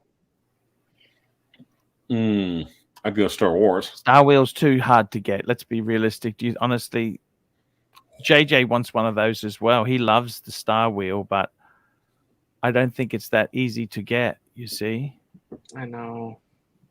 That's the problem. Super chat. Patek Philippe. Here we go. $5.50. $5.50. J Money for 40,000. Get the following: Audemars Piguet 15,500, or a Patek 5212, or a Vacheron 4500 V. You know, it's so funny he said that. I was just looking at some 15,500s last night, and the difference between the 15,500 and 15,510. It's hard to get myself to pay over retail for something like that. You know, a watch that's 25 grand going for 40. That's kind of a tough pill to swallow, but it doesn't seem like that's changing anytime soon. So, I mean, it's worth putting in the running, you know. And when you say it like that, though, 15,500 or 5212, it just seems obvious. Get the Patek. Value. Personally, you know what watch excites me out of all this stuff we've spoken about? You know what excites me? Nipple most? No. Tell me. The 1921 Vacheron. I know it's overpriced. I know it's ridiculous. I know it's expensive. Blah, blah, blah. You know who got one of those when they were dirt cheap? Who's that? Guess. Just take a wild guess. You did? No. Bill Sanders. I don't know Bill Sanders well. I'm sorry. It's probably a good thing you don't, because if you got to know his collection, make you very, very depressed. I don't get Yeah, jealous of big collections, but it's Ducky in the chat wanted me to bring this up. Asked a couple of times, so just this is one of the ones that he's putting forward to you. the Saxonia has never really been. I never really liked the Saxonia. Swinging Kangaroo, $2. Swinging Kangaroo, $2. How about a Sky Dweller, Oyster Flex, or Day Date on leather strap? And then the other one that was put to you as well. Yeah, I reckon the Sky Dweller would be the most sensible out of those. Have super. Ooh, no, Chipek. Have another super chat. Chris Densler, $2. Arch, new Batgirl or new Pepsi? Which one? Pepsi. If you can get it at the same price, All day, every day, twice on if you Sunday. can get it retail, Pepsi. But if you've got to pay market, pick the one you want. Go back. Pick the one you like. Now, why isn't the red and blue the Superman? That's a good question. You know, Tan kind of ruined this brand for me, talking about how it's a Phoenix brand and the name has nothing to do with the origin and What is it? kind of a bullshit story. You know, just the Which whole one? Chopik. Which brand? You know, Chopik. He was a watchmaker from back in the day that has nothing to do with this brand itself. Kind of stealing the name in a way. Well, they're the Swiss. They'll steal anything that's not nailed down. So Good point. That's a very good point, actually. But right now, Chopik is so damn hot anyway, they're a waiting list for Chopik. And of course, and right now, Chopik also uses, for a lot of their dials, they use Metalum as their dial maker. Metalum is one of the best out there. For instance, this watch just excites me. This is just, every time I see it, it's just like, wow. You know, Paul, that natural escapement, a lot of guys get a reading of less than a second a day on accuracy. You know, they talk about Rolex +2, -2. This is like 0.89 a day. Okay. The level of accuracy is just incredible. That doesn't do anything for you, though, huh? You're not really into the watchmaking. It does. I got to tell you, this is absolutely beautiful. Look at this back photo here. This Laureate Ferrier. That looks fucking amazing. That looks incredible. The only thing that worries me is this is your first. I don't think Laureate Ferrier is a brand you buy just as a one-off. You've got to get your runs on the board. Okay, I think you're running walk. You need to get Patek or Vacheron or Lange, then you can go to Laureate Ferrier. Personally, if I were you, I'd hold the money if you can get a Jean. If you seriously think you can get a Jean. Yeah, it wouldn't be till next year, though. That's for sure. Okay. How serious would they be? See, this is the game you play. See, because if you bought this and then they said, yes, I got this, how would you cover both? Opportunity cost, in other words. Yes. How would you do that? Well, it would be next year, so. But how do we? You look what happened to what's his name? Hoff on Smash. Yeah. He got a whole string of stuff. It just came so quickly. Oh, and, sure. That's you know what I mean? Yeah. No, it's a good point. You make good points. I know. A part of me thinks just keep on waiting. You know, you just start getting the itch after a few years of not buying a watch. You know? Well, yeah. You know, you mentioned Rich Buddy last time. You said, how's it going for him? He got the watch. You know, he got one. What? Which one? He might have gotten more than one. The Chronomet Souverain and the Havana Brown in platinum. Oh, you're joking. Yeah, so you guys were talking all that shit. Oh, has he gotten his? Well, yeah, motherfucker, he has. So, and, you know, people just say, oh, it's impossible, and that just rattles around the community. It's like, have you actually walked in and talked to them? I mean, I don't want to make it seem like it's, you know, I know Diego had his story about how he just got all his watches from the AD. You know, everyone has their own story of, but you can't just say it's not possible. You know, they actually make watches and sell them. Super And they're all chat. going to the same- Patek Philippe, $5.50. Couple of other Pateks in J Money's range are 5170J, closer to high 40s, 5960 annual calendar chronograph. Yes. 5230. That would be my sweet spot. The 50. That's the world time. 5525 pilot. 5396 annual or a 5146 annual. Wow, these are all good choices. I've looked at all these, especially the 5960. That's one that keeps circling back around. That's got great aesthetics, perfect size. Yeah, how could you go wrong?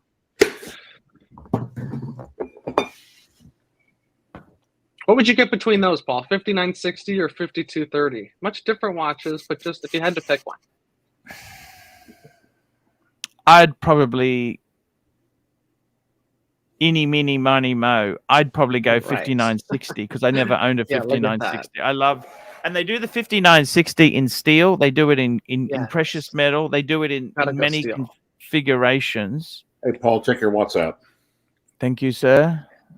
And you get the bracelet. Steel bracelet. Oh, who's it? That's the one you were looking at. Clive was actually, he almost pulled the trigger on a 5960, didn't you, Clive? That's how close it was. Show them how close I was to it. Yeah, this was, I remember I tried to talk you into it. I said, come on, Clive, do it. Just do it for me. Come on. And look at this here. This was, that looks do you regret not getting that, Clive? No, because I asked if I didn't get it, if it would hurt you, and you said yes. So no, I don't regret. So why did you say no to this? I didn't like the dial, frankly. I thought the dial was way too busy. So is it pure white or is it a silver? Pure white. Yeah, that's sporty. Looks good. The most racist style of them all.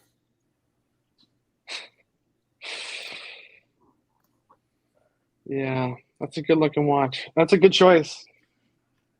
See, this is very hard. Oh, hey, nice. There's so many options. It's a beautiful choice. Will I ever get tired of saying that? No, I will not. This is kind of lame. The pilot watch is enough. Yeah, see, this is another good option. Yeah. This is actually the platinum one, which is super beautiful, but yeah, you don't want to get the 5110 unless you can get like a price that was like close akin to thievery. Yeah, I think these are out of the price bracket. It's kind of like $100,000. He's saying the 5230, which is the white gold. Oh, you're looking at the platinum. Though. That one's gold. like a ridiculous but it's the same watch. It's the same watch, but it's the same watch. Yeah. Same layout and same everything there. Uh-huh. The dial's the same. I thought it was like the smaller blue dial.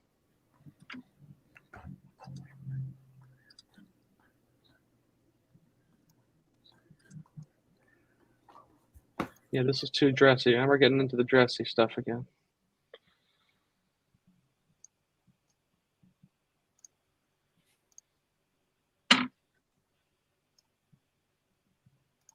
Just buy one of these and be done. Call it a day. Yeah. Right. Super chat. Super duper chat here. We have got something very special on the screen here. Patek Philippe, $5.50. If you want to join Clive's Circle Jerkinson, you could also get a Moses Streamliner Perpetual in the 40-ish range. Not really my cup of tea, but sporty. Not my cup of tea either. I actually tried that on recently at an AD. It's amazing how they do. You know what I think? I got to be totally honest with you, Kesselwitz. I think you've overanalyzed this too much. Oh, I know. You're It's so right about that. I know. Oh my God! You know, That's the hobby, best- though. Come on, we're all into it. It's like you just, you go down the rabbit hole. Yeah. You just start looking at every little bit of it, and you never make a decision.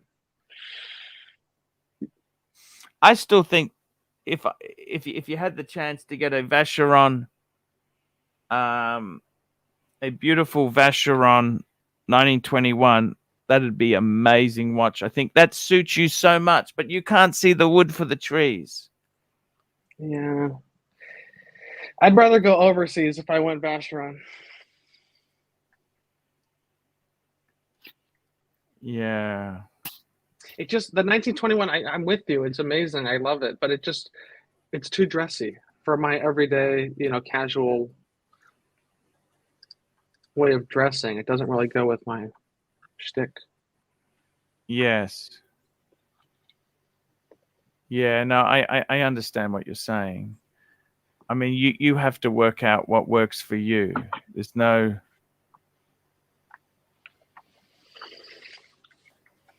You got to work this out. I can't tell you what works or doesn't work. Buy a sub and save 30,000. Why would I buy a sub if I have a Batman? That's a downgrade. We're working our way up, boys.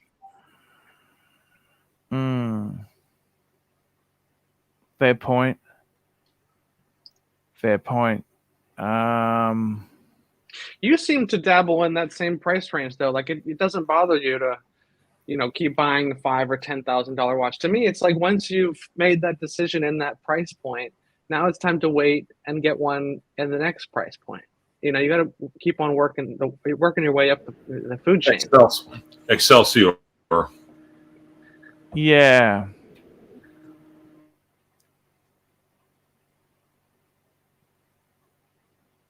That looks good. That's a good looking overseas in the middle there.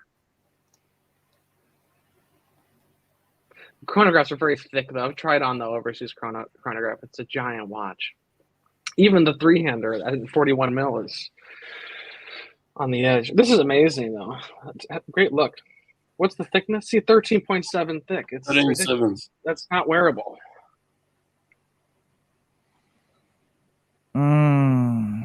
Fair point.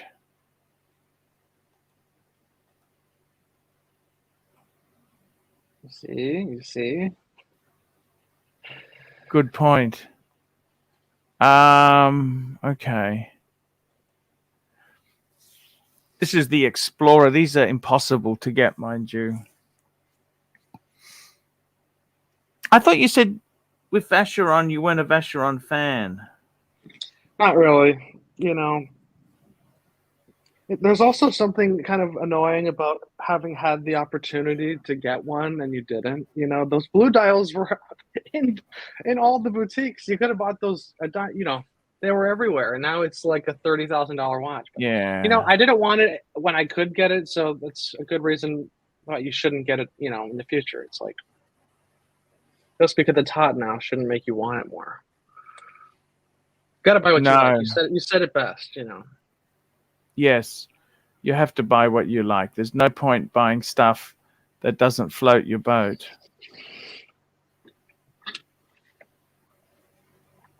Tan makes a good point, though. That 15,500 or 15,510 for 40 grand. That's a great watch to have as well. That is just really. I just feel like you're never going to get that from the boutique. It's. So do you just shell out the extra 15 grand and call it a day, or? Well, you'd have to buy so much other garbage from the brand. Do you want to play those sort of games? That's the question you got to have. Of course not. But would you personally shell out 40 grand for a $25,000 watch? Well, I know it's market, I know it's fair, but it's like, as a principle, it's fucked. Yeah, I know what you're saying, but I wouldn't be too hard on yourself. I think you've got to realize there's no being hard on anything. It's just it's the game we play. You know what I mean? It's the game we play. Super chat.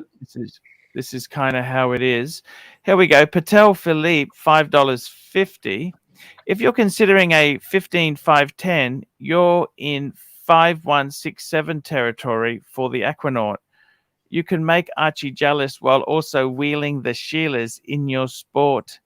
Wheeling in the Sheilas in your sport Patek. Ooh. What do you think of that? Yeah. Well, that's even worse with the premium. I actually have a lead on that. I know it's another impossible watch to get, but my wife's one of her best friends. She owns, no bullshit, every woman's Patek in the catalog. Yes. Okay, I'd love to do a Yes. video with just to show her collection. Yes. It's amazing. You know, we went to the Patek boutique together, and they're showing her all the watches in the catalog. She's like, I have that, I have that, I have that. I was just like, Jesus.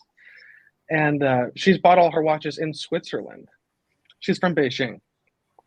Yeah. And anyway, so she knows I'm a big watch collector, and she's like, well, what do you want? I can get you anything. And of course, I brought this watch up. And so she texts her sales associate over there. This was like a year ago. And she said, don't worry, I'll get, who knows? It could be bullshit. All these things are like just impossible to get. But that sounded like a possibility. So I'm still kind of holding out for that. I love this watch. I just can't bring myself to pay the premium, But for 25 grand, I mean, everyone would say yes to that. It's an amazing watch. That's a no-brainer. At retail, that's just like an absolute layup. Yeah. I think the thing is, man, this is a great game to play because it's so enjoyable. And $40,000. That's a lot of money. Timely, what do you think of that? $40,000. Is that incredible or what? Look, it's a lot of money, but it's a sports Patek. Right? It's not going to be cheap. It's got to hurt. Right. Yeah. Oh, it's going to hurt. Gotta hurt. That's exactly That's 60 Aussie. That's 60 Aussie, Timely. 60. Yeah, 60. I know. It's a lot of money. You're so right, though. I love playing the game. The hunt is so fun. That's another reason I'm taking my time. It's because once you pull the trigger, it's like, fuck, it's going to be another couple of years, Anyway, it's fun to play the game. It's almost like I don't want it to be over. Yeah, I love playing the game when it's someone else's money. This is the best. I think it's best maybe to wait for the Jean if you really. So your friend with the Patek, what did she say? They're going to get you. You were down for an Aquanaut or a Naut. Which one did you tell them you wanted? Aquanaut on rubber. I mean, obviously, I'll take it on however it comes. And then I also asked for a Ceramic, and it's also a Rolex dealer. And what did they say? I mean, the usual. It's so hard to get, but we'll get back to you. But she's a legitimate. She has so much purchase history. She's someone who could actually pull it off. But they also mentioned it would have to be in her name. But I was like, I don't give a shit. Who cares about? Yeah, exactly. So, but who knows? Then why did you even ask? See, I think the problem is you didn't say it's for her. Why did you even say it's for your friend? How the hell did that happen?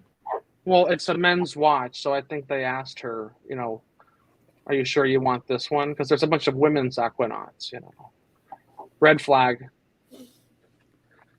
Yeah, maybe that wasn't handled the best way. I don't think it matters. They'll sell it to who has the purchase history. Who knows, Paul? I don't know. All I can do is ask. Hey, if you don't ask, you don't get. So. No, that's fair. That's true. If you don't ask, you don't get. That's true. That's true. But I think these are going for like 50 or 60,000 in the market, so that's just an absolute no-brainer. Patek Philippe, $5.50. Brass tax J money, I'd say AP 15,500, Patek 5212, or Patek 5960. If you want to spring a bit more money, Patek 5170 or 5167. No, that's exactly those top three. Those are the best choices. So you wouldn't spring the extra $5,000 for the 15,510? It's got the thinner bracelet, the dial's done a little nicer. I don't think beggars can be choosers. I think you just wait and see what's available at the time, So out of those three, what would you pick? AP or one of the two Pateks? Look, personally, I think the 5212 would have to be the most perfect because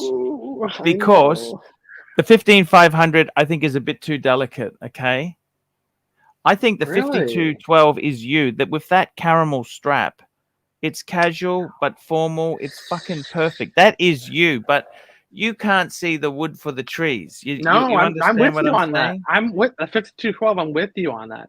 I sent you photos from the boutique in Taiwan. I had that watch on the wrist.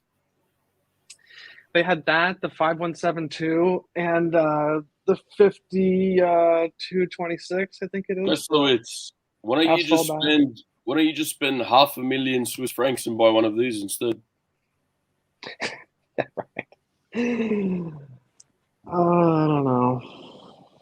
It does look good. It is a Biver, Jean-Claude Biver.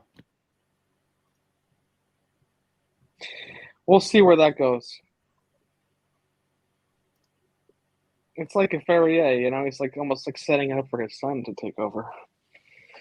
It's a good looking watch. I mean, way too expensive, but Yeah. I think it's Just buy this.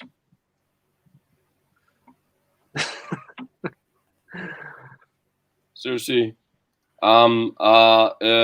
Just buy this. Call it a day. Buy the hand grenade. the hand grenade is fucking gorgeous, don't you think? Just buy the hand it's grenade. amazing. That Buy is the hand just a grenade and walk beautiful away. watch. Bear likes the green one. Buy the hand grenade, walk away.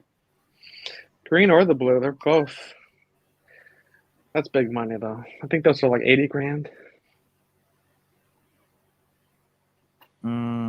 No, I think you've answered it. I mean, that's exactly. I think the 5212 is really it.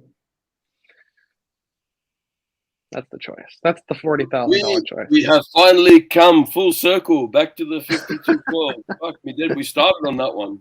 All right, next price point. Oh, Christ almighty, what a trip we just made all around the world. It's good watch talk. All right, what else you got? Yummy. That's fucking nothing else. You've gone through every fucking watch it is. Yeah, I think honestly, I want to go through each one here. Clive, what would you say this man should get?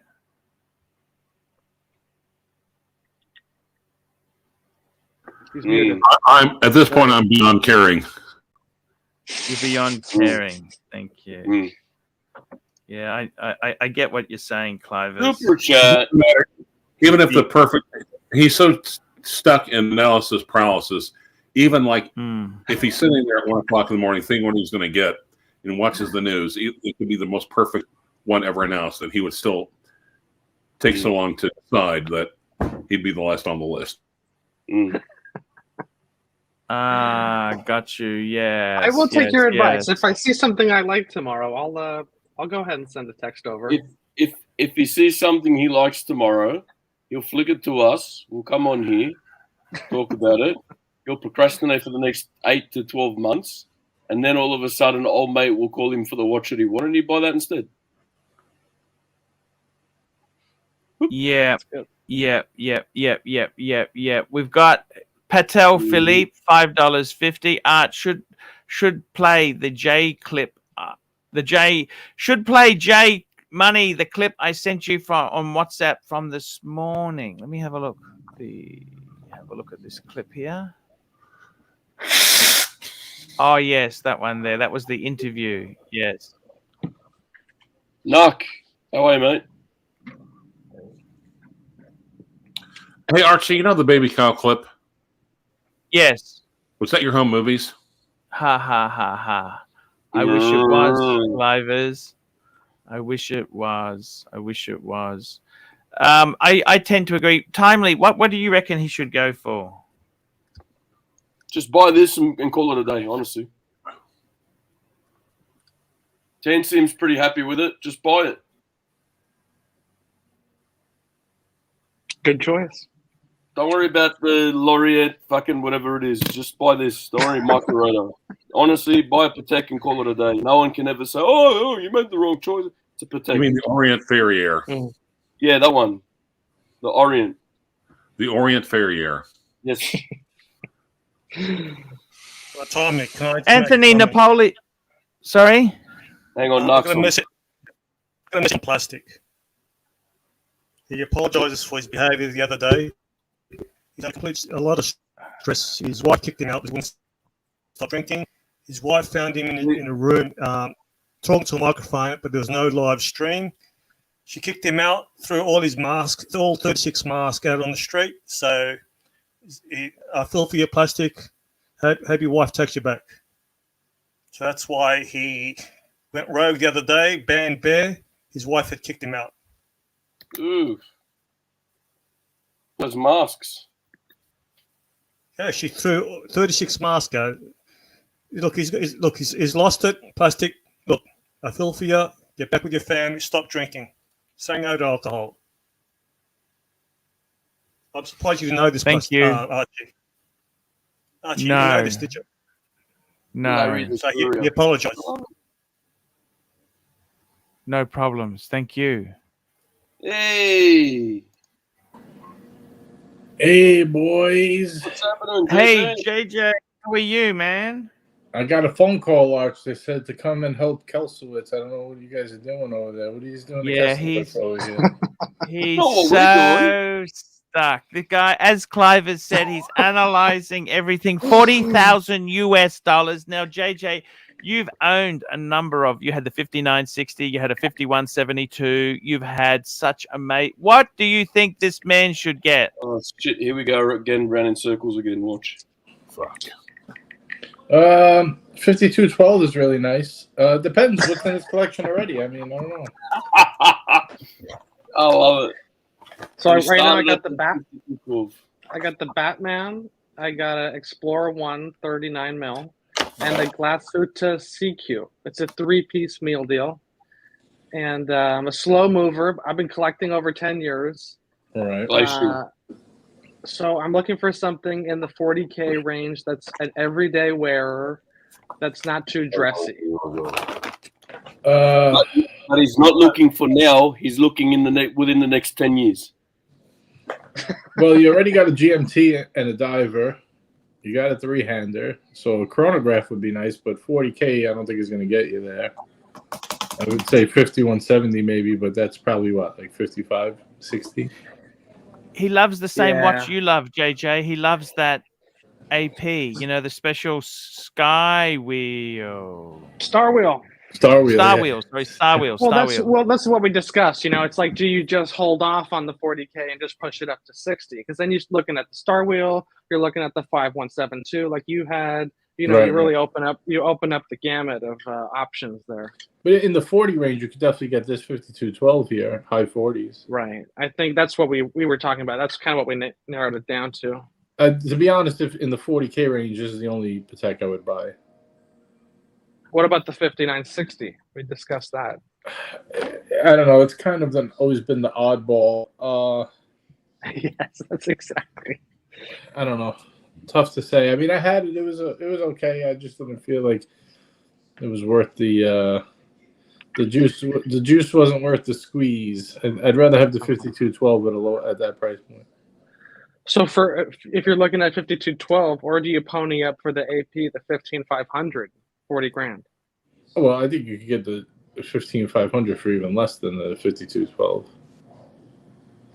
What would you go for? Which watch? Depends. You work in an office, so you're going to get wear out of it. I mean, for me, I would get the AP because I don't work in an office. I would never need that type of watch, but it's a beautiful looking watch.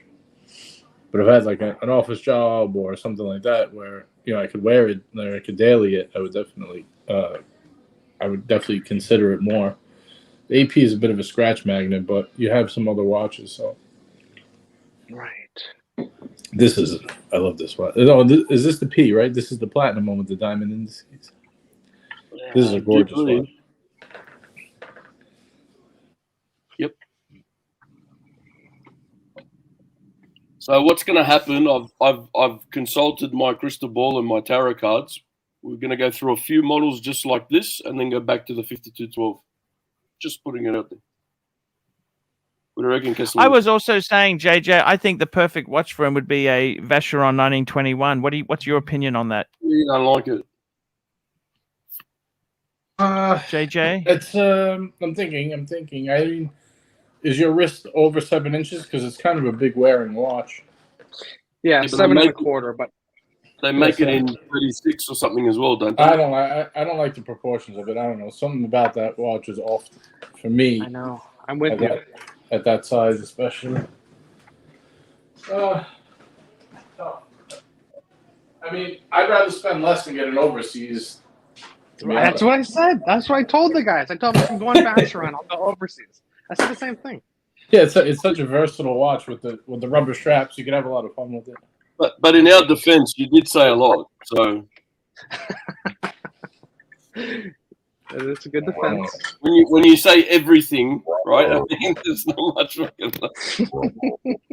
Super chat. Super chat, loose tooth, $2.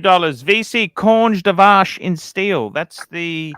Yeah, That's a weird one. That's a weird chronograph. Chronograph. You don't like it? No, the lugs are too out there. That's too niche. Clivers, I think you were right. He's overanalyzed everything. Analysis paralysis.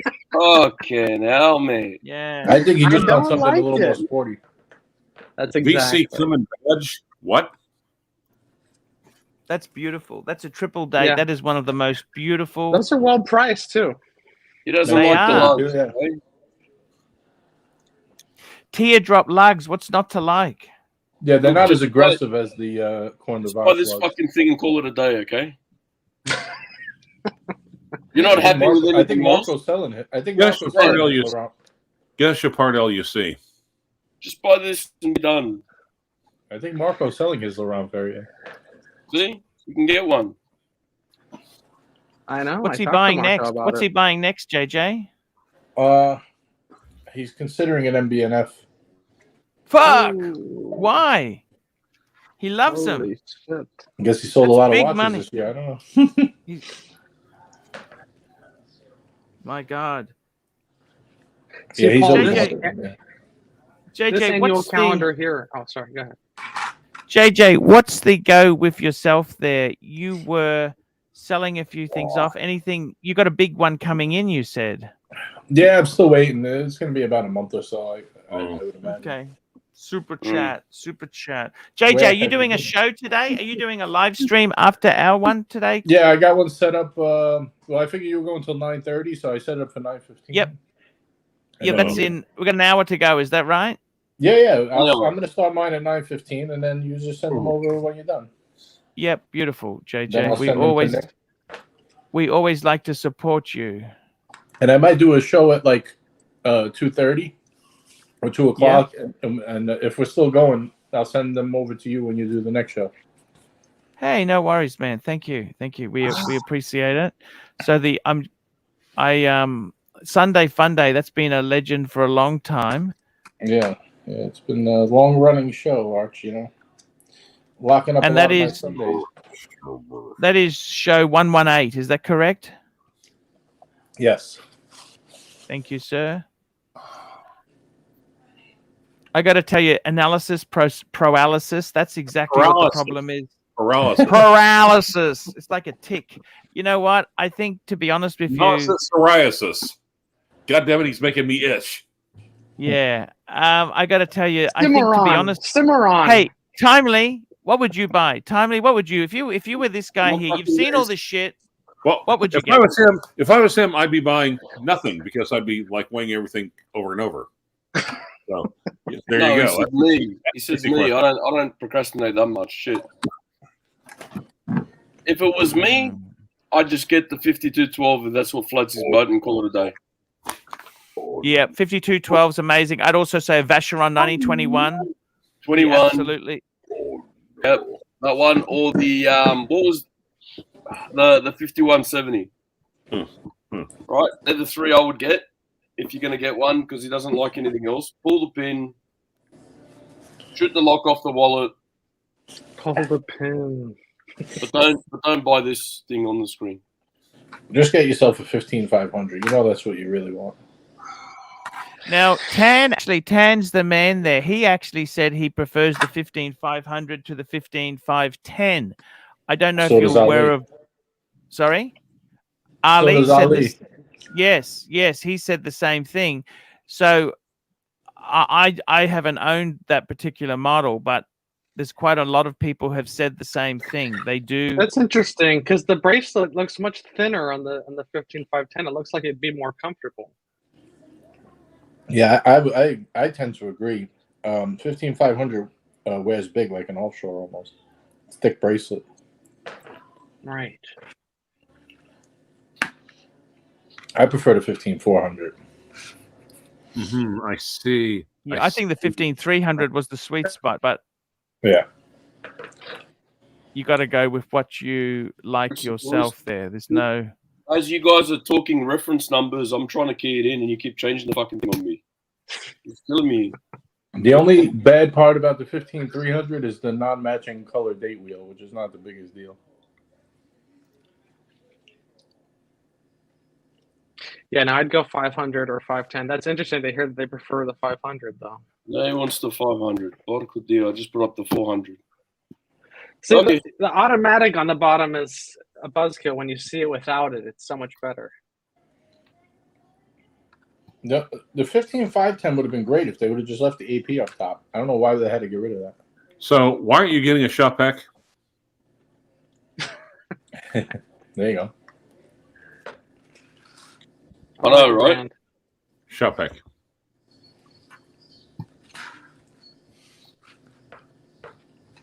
He was a Absolutely legendary amazing. watchmaker. Shop This pack was is a an- legendary watchmaker for Bigfoot. This is an AP epic. I think for the price, you can't go wrong with the overseas. Right. Especially if you like that blue dial, which is epic. I'm just going for a toilet break. I'll be right back, guys. It's all right. We'll be back we on were- the 5212 when you get back. Don't worry. It's so close to retail now, you know? That blue dial. Yeah, we were talking about that. You know, I remember like 2017, 2018, looking at all these, you know, in person. They had the overseas in the boutiques, and you can get anyone you wanted. Yeah. You look at the AP; it's just a better watch. You know, if at retail the AP is such a better buy. Obviously, that's why it's going for so much more. Right. It's just on principle now. I can't bring myself to pay the $40,000 knowing it's a $25,000 watch. To me, it's like better value to do 5212. At least it's at I think- retail. You know, I think Marco could get you one in the mid-30s. no bullshit. Yeah. I'll text his ass right now. So wait, the 5212 you're talking? I mean, you're not about? going to get a blue dial, of course, you know, but... Oh, maybe you're that's talking AP. You're talking the AP. Yeah. Oh, the 15,500? overseas you get you probably 28, Okay. 29. No, What's I up, wouldn't. guys? I wouldn't pay over sticker for that Vacheron. I'd All right, just wait. Cal Sweats. Gerard Comment. Perrigo. No. All right. No. Getting. The 38 mil You know- bronze is pretty nice, or copper, whatever that is, copper. You know, the ceramic Laureato is a nice watch, but the money you pay just doesn't do it for me. As a watch alone, I respect it. I like it, but when it gets down to putting your money up, it's not for me. You can get a black dial overseas for like, I think under retail or right at retail. Hashtag Black Dials Matter. Yeah, to be honest, I actually would go with the black over the blue. I know everyone loves the blue. I've seen them both in person. Black is very nice, and I heard that they only make a small amount of the black.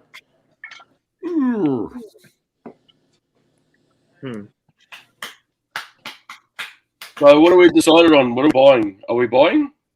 No. I heard you were very close to Marco, this, that. Oh, no, something happened. Fucking the Well, ass you fell just out bought a of my watch. sleeve. You're going to buy another one? I haven't bought a watch in like 3 years. Chat.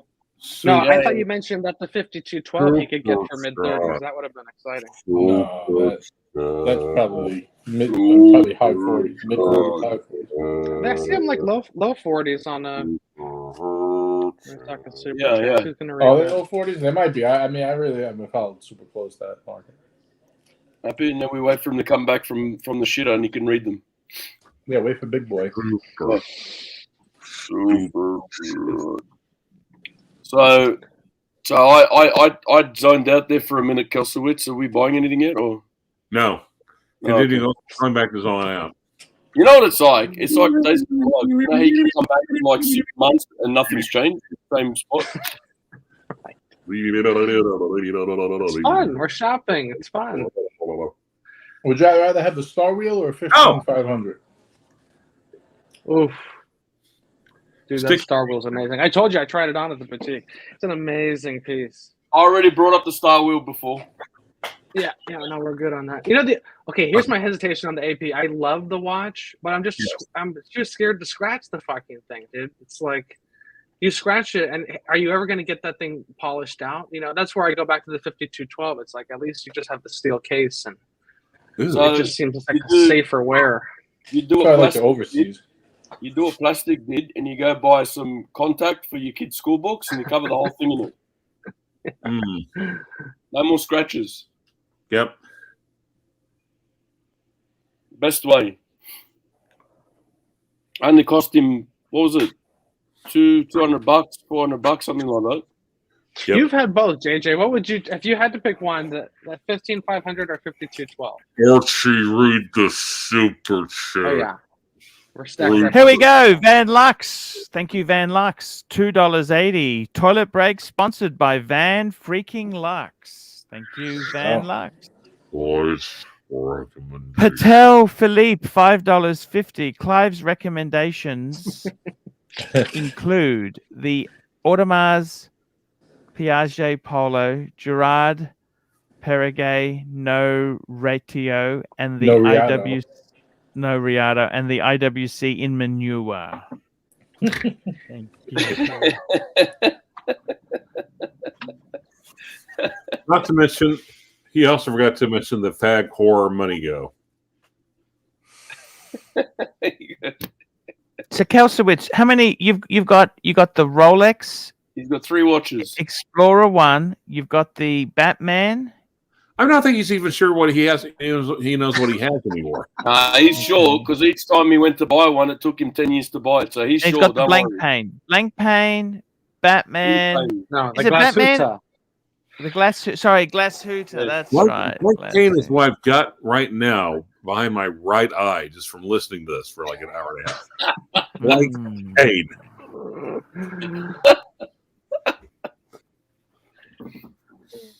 Yeah. It's all tough. That was It an is Archie. so tough. It's very good. You went, yeah, just like Archie then. He's I very wonder, good. when you walk into an AD that you know, do you catch those salespeople all like looking at you and taking Valium? Haha. They're probably stoned. Probably. You'd have to be. Stand there all day. Anyway. Roar. You know, it gets me really far at the AD when Yes, I sir. show my photo with you. They love that. Oh, they do? Yeah, everybody knows you. Oh, you're joking. Arch, what do you think about the Wow. rumor that they're going to discontinue the Pepsi? That's ridiculous. That is ridiculous. And bring out the Coke. They said they're having a hard time getting the red and the blue, and Yep. that if one rumor was that it's going to get discontinued, another was they're going to cut production in half, which is pretty wild because they're trading very close to what the Batman's trading for right now. Yep. Yes. And there's a lot more. It's crazy. I think now's a good time to pick one up on the secondary if you're gonna. Yeah. Yeah, I think you're right there. It's I got to tell you, there's some very tricky things there. It's very tricky. It's very tricky, okay? It's very tricky. There's a lot of punters out there. Here we go. We got a super chat. Thank you so much. We got Swinging Kangaroo, $2. 40,000. Kesowitz takes AC3 World Tour 7 continents. There I'm we go. down. I'm It's- down, Paul. Let's do it. That's his new nickname for Kesslowitz, 40K Kesslowitz. Like $30 bucks, 40K 40. Kesslowitz. 40K We'll just call him 40K from now on. Speaking of World Tour, Paul, Yeah. you got to send me Bear Clooney's contact. I WhatsApped you. I want to get in on the Australia trip. No Okay, bullshit. no worries. No I'll be worries. there. Tan, Vincentier. We got to get Clyde out there. Is Plastic still gonna rip off Bear's head and shit in his neck? Oh, wow. Toilet break for sponsored by plastic. Do you remember that clip? Nobody else remembers that clip? When Plastic went nuts that day? Come on, man. Yeah. I'll rip off your head and shit in your neck. That's a bit nasty. Yeah. I think that was when you got rid of him. Yeah.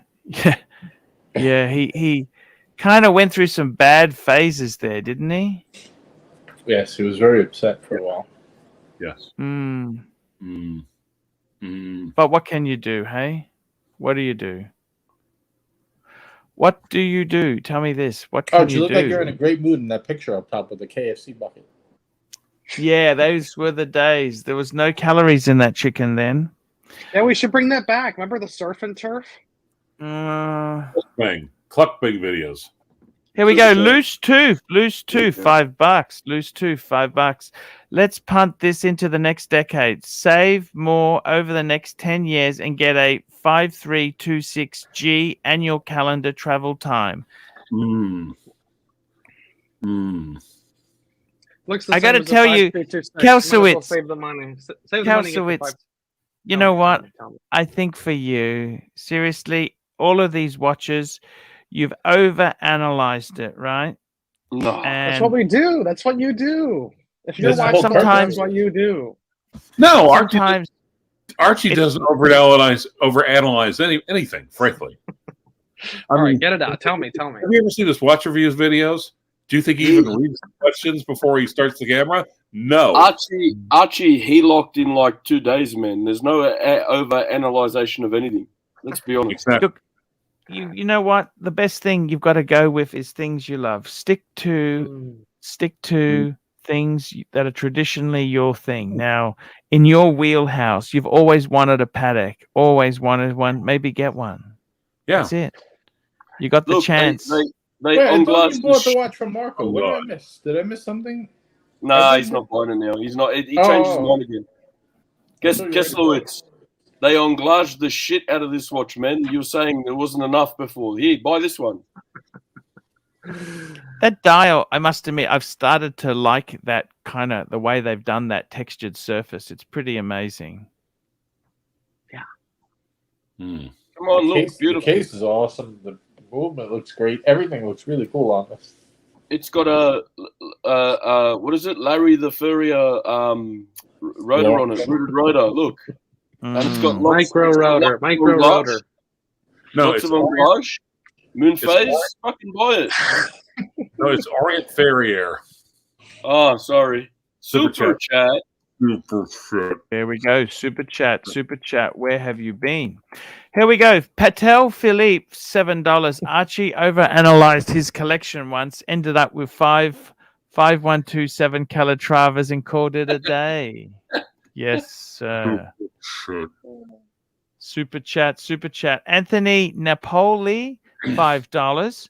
Thanks, panel, and all donators for bringing us the show every day. I'd especially like to thank the bigger donators for all your generous support. 100%. 100% right. I second that. Yep. I got to tell you, just quickly, Archie. Sorry to interrupt you. Mike the Snake isn't here, but he wishes everyone well and wants everyone to do this. Hey, everybody!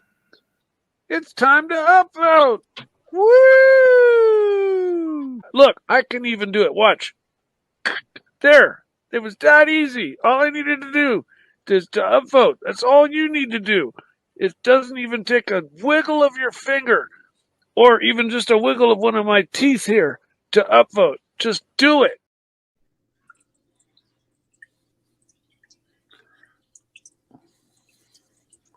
Why did he use the doll's hand to point to the doll's teeth? Absolutely. When he's on, you can ask him. I have no idea. All right, guys, I got to hop off. Thanks for having me on. I got to go set up. I just wanted to come say hello for a bit. All right, see you fellas manana. Thank you for coming on. Thank you for coming on, hang JJ. on, before you go, JJ, before you go, Kesslowitz, did you want to buy a watch from Marco? What was that? Are you buying that watch from Marco? If it's the right price, yeah. Buy it. Call him on the air right now. Call him on the air right now and buy it. Call him. Come on, guys. Super chat if you want Keselowitz to buy that watch now, live on air. Because if you do, then Archie can maybe try to claim some of the sales commission. True. No, JJ said that he could get a 5212 for mid-30s, but he was actually talking about the 15500. So. Then, yeah.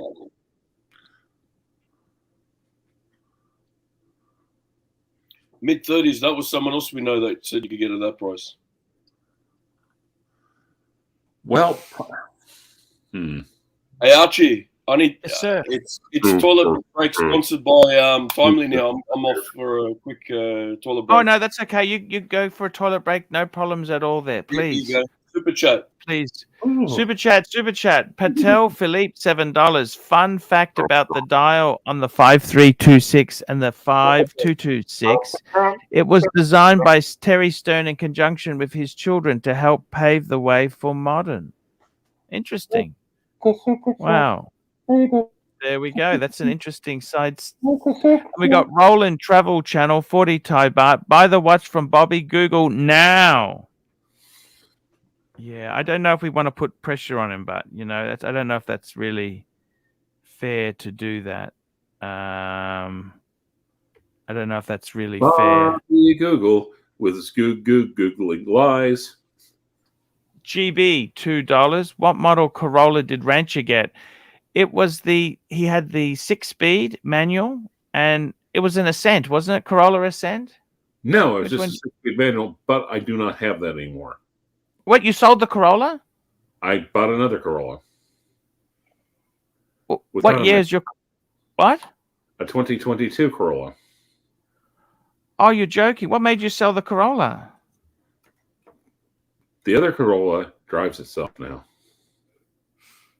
Oh, I see. So you got rid of the manual. Did you get most of your money back? Yeah, actually, I did. Wow. I thought you loved the manual, no? I love the manual, but I love a car that drives itself a little bit more. It wasn't an easy decision to make. How much did you get for the Corolla? The 6-speed? I'll have to go the paperwork again, but I got a fair price for it. Okay. You sold it to the dealer or privately? Sold to the dealer. Okay. No worries. Look, as long as you're happy with what you did, that's all that matters. I'm happy with the car that drives itself. There we go. Swinging Kangaroo. Let's have a look here. So, interesting. Fun facts. Very interesting fun facts. I tell you what, Keselowitz, you got to work this out yourself. No matter what you do, you've analyzed it too much, and it's never going to be the right watch. The problem with these watches they're all flawed. Right. That's the big problem. They're all flawed. There is nothing that is perfect. And nothing could be further from the truth. That's the problem. You're always compromising. No, it's always compromising. There's a bit of a difference. You just got to make the best decision with the information you have and go with your gut. Pick the one you like, right? That's the bottom line. But which one do you like? That's right. You keep going around in circles with that. I like them all. That's the problem. We hit the 5212 about 3 times. Maybe just buy a 5212. That's the trouble with the 5212. Oh, goddamn, he's got me doing it.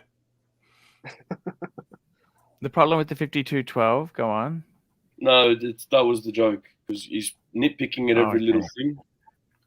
Okay. Timely, look at the chat, please. Yeah, there's someone in an imposter with a wrench, Archie. I know. I've just seen that. I'm just trying to work it out. Yeah. So what about for you personally, Paul? What's next on the agenda? Look, you know what? Here we go. Patek Philippe, $7. Which is the bigger icon? Patek 5118, Patek 3700, Patek 96, or Patek 515? I'd have to say. So the 1518 was the first serially produced perpetual calendar chronograph. Amazing watch. 3700 is the Nautilus. 96 was the first Calatrava. And the 515. I just got a mental block on that. What's the Patek? 515. Da-da-da-da. Ah. That's, I think, yeah. That's a rectangular Patek. What do I think? I think the most iconic would be the 96. Bigger icon. For me, I got to tell you, what is the answer for me? I got to tell you, Kesowitz, you know what? Sometimes you just got to enjoy what you got. Stop and enjoy what you got. Does that make sense? Yes. But after a few years, that gets old. Eventually, there's got to be something happening. I have enjoyed it. I agree with you. That's some of the best advice you've given is to move slow. Don't make any quick decisions. This was your advice. I'm going off your advice. I think realistically, if you can get that FP, Jean, that'd be a great way. But the problem is you don't know whether they're joking or they're serious. Right. Exactly. But hey. Super chat. It wouldn't be till next year, so there's time. Here we go. 515. Oh, sorry. Patek Philippe, $2.80. The 515. Oh, it was too. Was the first world time, Fika. Sorry. Apologies. You're right. You are 100% right. 100% right. Sorry. I apologize. All right. I got Tanzil in the messenger telling me 15500s are going for low 30s now. Is that true? 15500s. Ask Bobby Google. Wow. Actually, wait. Ask Bobby Google. Let's ask him, and he has the resources of Luxury Bazaar. Would you get another AP, Paul, or are you just too scarred? No. I think the problem with look. The problem with APs is they are extremely delicate. No. Yes. I think that's. How many have you had to say such a thing? I think I had about 4 of them. One. 4 or 5. I've had 2. Okay. I've had some ladies ones. Couple of 2 Royal Oaks. I had a quartz 2-tone. I had a steel automatic. I had a couple. I've had a small couple of dress watch. But if you buy it and it's 10 years old and it's never had a service, you're probably bound for disaster. Yeah, fair point. I agree with you.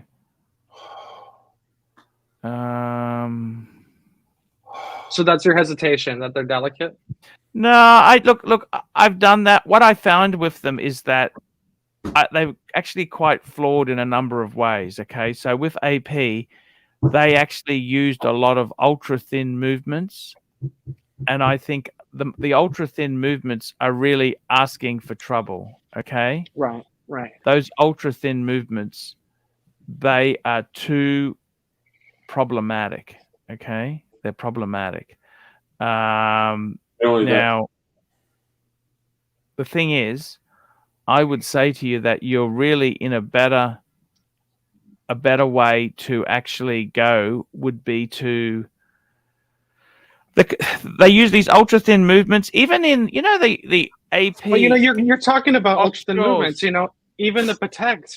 You've been here when Donnie Haynes has talked about the gearing on the Pateks. The gauge is so thin. If you don't get that thing serviced every 4 or 5 years, you're going to be bending gears without lubrication. Those are delicate too. So lubrication is very important. I in my opinion, what do I know? But it seems like a Patek and an AP are just as delicate. If you drop it, it's going to be fucked. Yeah, you're right. The thing is, I would say myself, I don't like the crown, the way the crown screws in, the way they do the date change, the quick set. I think that's problematic. I don't find the steel to be as, generally speaking. Here we go. Chat. Patek Philippe $7. J Money on set the 5212 will survive scars a lot better than the 15500. It will be scratched up worse than Archie's Beamer with the AP after one shot. Yeah, see, he knows I work on set, so it's gonna go through the ringer, you know. I wouldn't even bring the AP to this. I would be too scared. But the 5212, you know, that's something you could daily, and you know, it's steel. You fucking nick it on something, it'll buff out. Yeah, exactly right. It's that is true though. I've heard so many horror stories with the 15500. You never really get it polished back to the way it was, you know. No, and so eventually hard to match all the individual links. Yes. That's exactly it. It very, very true there.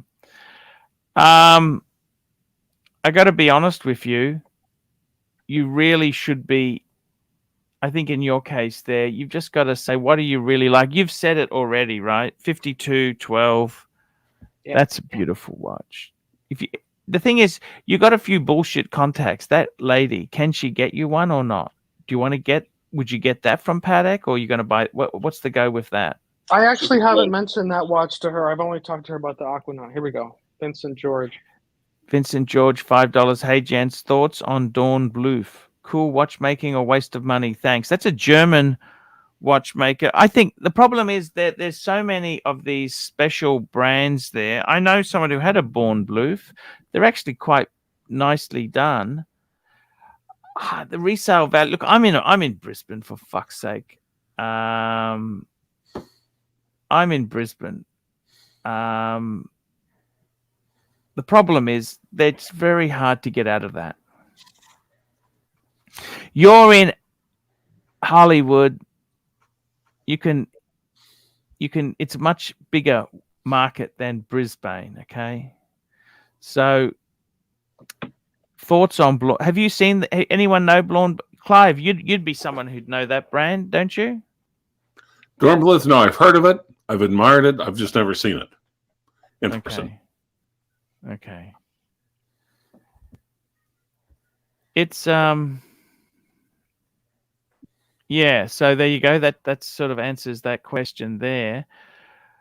I think, to be honest with you, what exciting shit do you think coming out of Watches and Wonders, guys? What do you see? What do you predict? Clive? Give me some predictions from you. Now that we've had the fantasy with Kalsowitz, now that you're all ready for fantasy, what do you see coming out, Clive? Give me some of your predictions.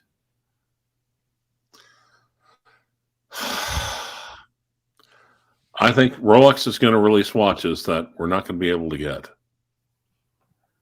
Okay. Accurate Rolex prediction you will hear on YouTube. Most accurate. Exactly. Very true. Anyone else got some predictions? I actually have one. I actually know what's going to happen. I heard from the grapevine. Yes. Laurent Ferrier is going to have a new moss green dial coming out. Their version of a Hulk, a very dark green. Amazing. Anything else? I think Rolex is probably going to be releasing a lot of stuff. I think they're going to be catching up for lost time over their last two releases. The releases the last couple of years, which were relatively minuscule and lackluster. Interesting. I think 2023 is when you're going to hear Rolex say, "Hold my beer." Very cool. The only thing kind of exciting were people talking about those new Tudor, Surrey dials or whatever they're called, the colorful ones. Yeah. Or did you hear? Well, did you see the one where they're going to do the 925, but also with the silver bracelet? Yes. Very cool. That, don't you think? Yep. They're also, of course, they've been saying this every fucking year, but the Tudor Submariner is finally going to be released. Interesting. 5 hours to go before the release. So Kalsowitz, this is what you do. You get the 40,000. Right. What you do is you stay up until, however many hours until And then, since you've got a couple of ADs on speed dial, you figure out, got the over-analysis crap, figure out which one of the models coming out that you really and truly deeply desire and want, and get to your ADs. And that way, as soon as they get up, they're going to get a text from you saying, please get me this. Good call. Very good call. Are you doing that, Paul? No, I don't really like to play AD. I don't have your connections. You got some wonderful connections.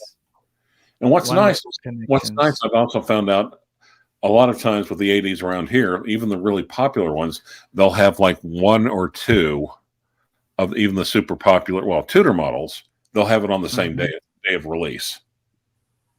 Oh, really? Yeah, so it's just like then I might just get a phone call or a text saying, please come down and pick it up. And if that happens, you know what I'm going to do? What's that? Show it off on Tim Wright.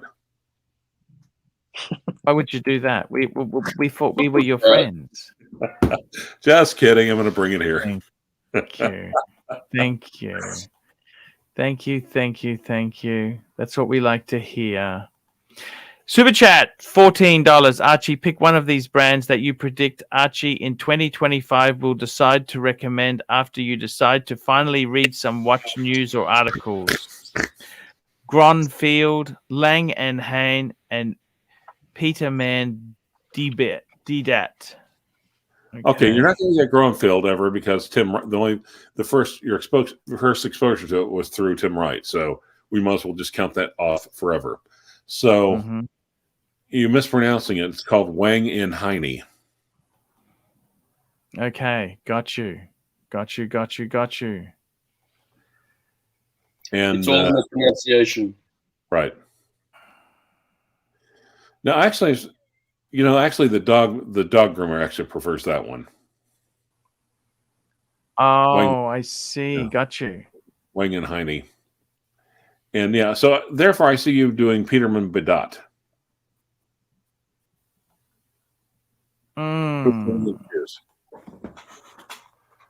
Got you. Thank you so much.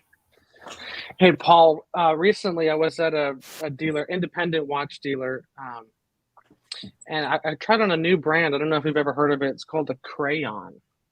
Crayon. Call it up. Call it up, Timely. Let's have a look at this. The Crayon. Krayon. Independent watchmaker. Beautiful watch. Absolutely beautiful. Totally in the stratosphere on price, but I think it's something we could all respect. I've never seen it or heard of it until I was paid a lot of money for crayons. Yes. So apparently, from what I remember, this watch can tell you where the sun is from. I don't know. Can't you just look up? Can't you just look up?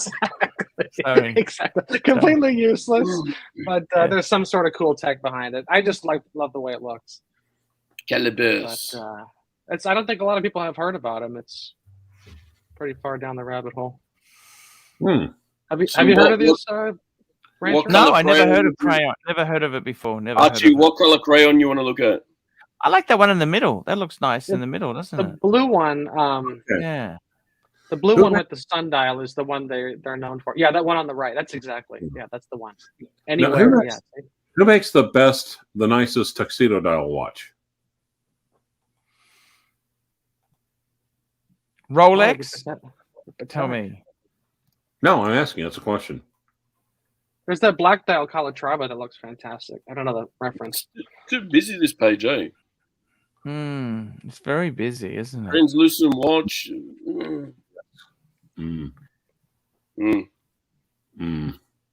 But Crayon. For Sir Danny.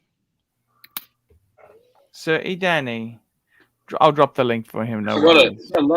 You got it. Done. Oh. Sir Danny, where's Sir Danny gone today? Just look at your crayons. Yeah, what do you think? It's a good looking watch, no? Interesting. Pole router tuxedo. Universal Geneve. Yes, Universal Geneve pole router. That's sure. a good one. I don't know if it's my cup of tea, the crayon. What do you think? Terrible name. How to halve your money in 5 minutes. That'll That's do for it. sure. Bang.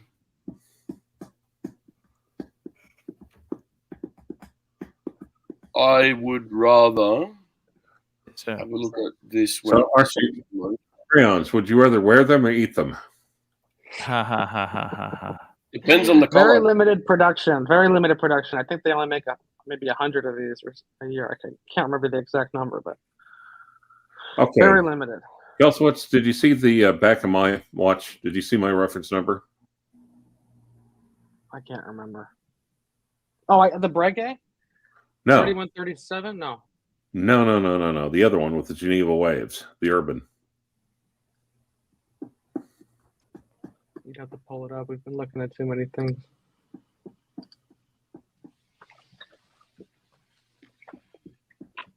This watch here? No, this is a Universal Genève Polrado. Why wouldn't you just buy this instead? It's not a crayon. It's not a crayon. Not a crayon. You know, another watch I tried on there was the Grubel 4C. My God. Incredible. 250 Sirty grams. Danny. Hello, Sirty Danny. We both tried to put you on and ticked you off. Won't be a bad thing kicking me off. Well, here he is. He's a tough guy. He's back for another one. You got to be tough to fucking join him here, I tell you. What's happening, mate? Nice. Not much, really, mate. I'm been up to much today. Clivers would be happy with this one, wouldn't you, Clive? Actually, you know who really likes this is Jen Tingler. That gold one. The gold one he has is a Universal Genève gold chronograph. Actually, at one point, he's actually going to start a new watch channel called Ho Drunky, where he gets tanked and talks about Universal Genève. Nice. I'd watch it.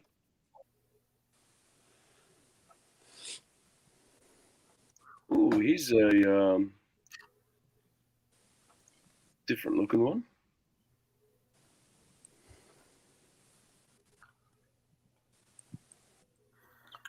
Ooh, that's nice.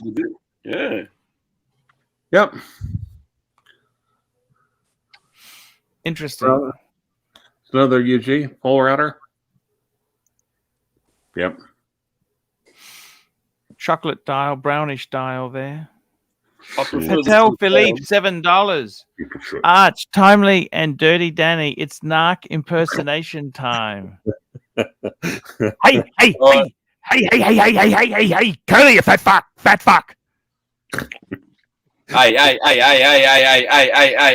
Curly, you fat fuck. Curly. Hey, listen, you fat fuck. Oh, Archie, listen, Archie. Archie, the fucking RC's not your friend, man. RC's not your friend.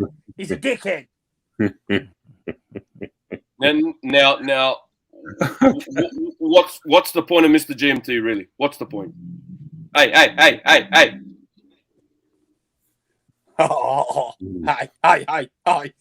Mr. GMT. Hi. Oh, cacking your hot dogs. And the good times keep rolling. Oh, that was an even better one. Oh, dear. All right. What are we looking at next, boys? Kesslowitz, which one do you want to look at again? Let's mix it up. I'll bring one up for you. I'll mix it up for you. Ready? Hang on. This is one we haven't looked at yet. I want to get your take on it, see if you're interested.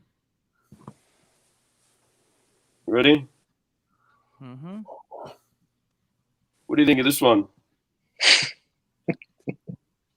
That's it. That's the one.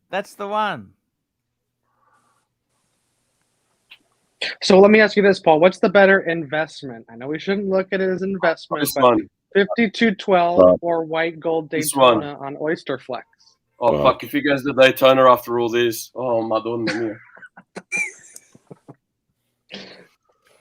You know what? You've got to buy what do you like? I know. We Patek? already went over that though. But I'm asking you, in 50 years, if these are both 40,000 today, which they basically are, what'll be worth more in 50 years?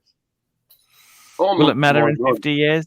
Will it really I know matter? It doesn't matter. It's hypothetical. All right. Fuck it. Look, Next question. hypothetical. I reckon. Rolex. Out of these two here, I reckon they're actually be pretty well. It could be a neck and neck sort of thing here. I think they're both very, very niche sort of players. I would say if I was to bet money, I'd actually say the Patek. Okay. Yeah, just simply because of the handwriting. I think that'd be like a one-off. One-off. It doesn't really fucking matter. It doesn't fucking matter. It doesn't fucking matter. Super chat. Super chat. Soundboard. My Patek God. Philippe, $7. J Money best watch for 40,000 to impress Hannah. That was a cast member from one of the shows I worked on. Good looking chick. Is that like is that going on? It would probably have to be Rolex 10. I mean, no one knows any of this Patek shit anyway. It's like, Yeah. Guys, I'll be right back. Okay. No worries. Sure. No problems. We'll be here looking at the 5212 again. Okay. Count how many times you come back to it. All right. We're up to about 4 now. All right. I'll be right back. Let's go eat some more crayons. Oh God. Yes, sir. Jesus. I love the crayon. What do you think of this, Danny? Hear him in the background still going. I'm just trying to have a look at it. Have you heard of this brand crayon? Only what my kids have got to draw with. The crayons I've They heard of. picked the worst name. I don't know who came up Crayola is the brand I normally use. Crayola, that's the one. Crayola, not crayon, but okay. Is this what you fancy in Kelswick? No, it's just I was just bringing it up because I had never heard of it and I tried one on for the first time. I had never seen one before. It's not worth watching. They're just crazy money. They're just I think they're over 100,000. So.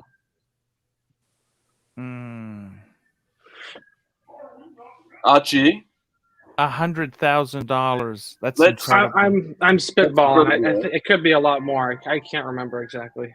let's turn the clock back. Let's wind back time. Let's go to about 4 years ago. What would Archie Chesterfield III say about this piece? It is garbage, garbage, garbage, garbage. He would say,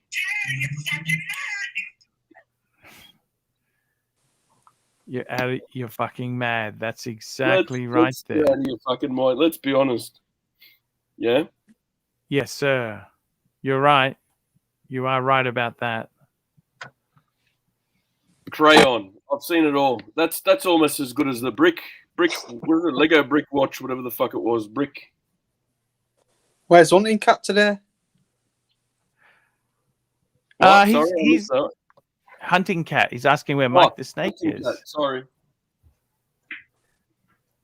No, I haven't He's seen him, out. but I can roll the tape again for you if you like with the little Archie monster.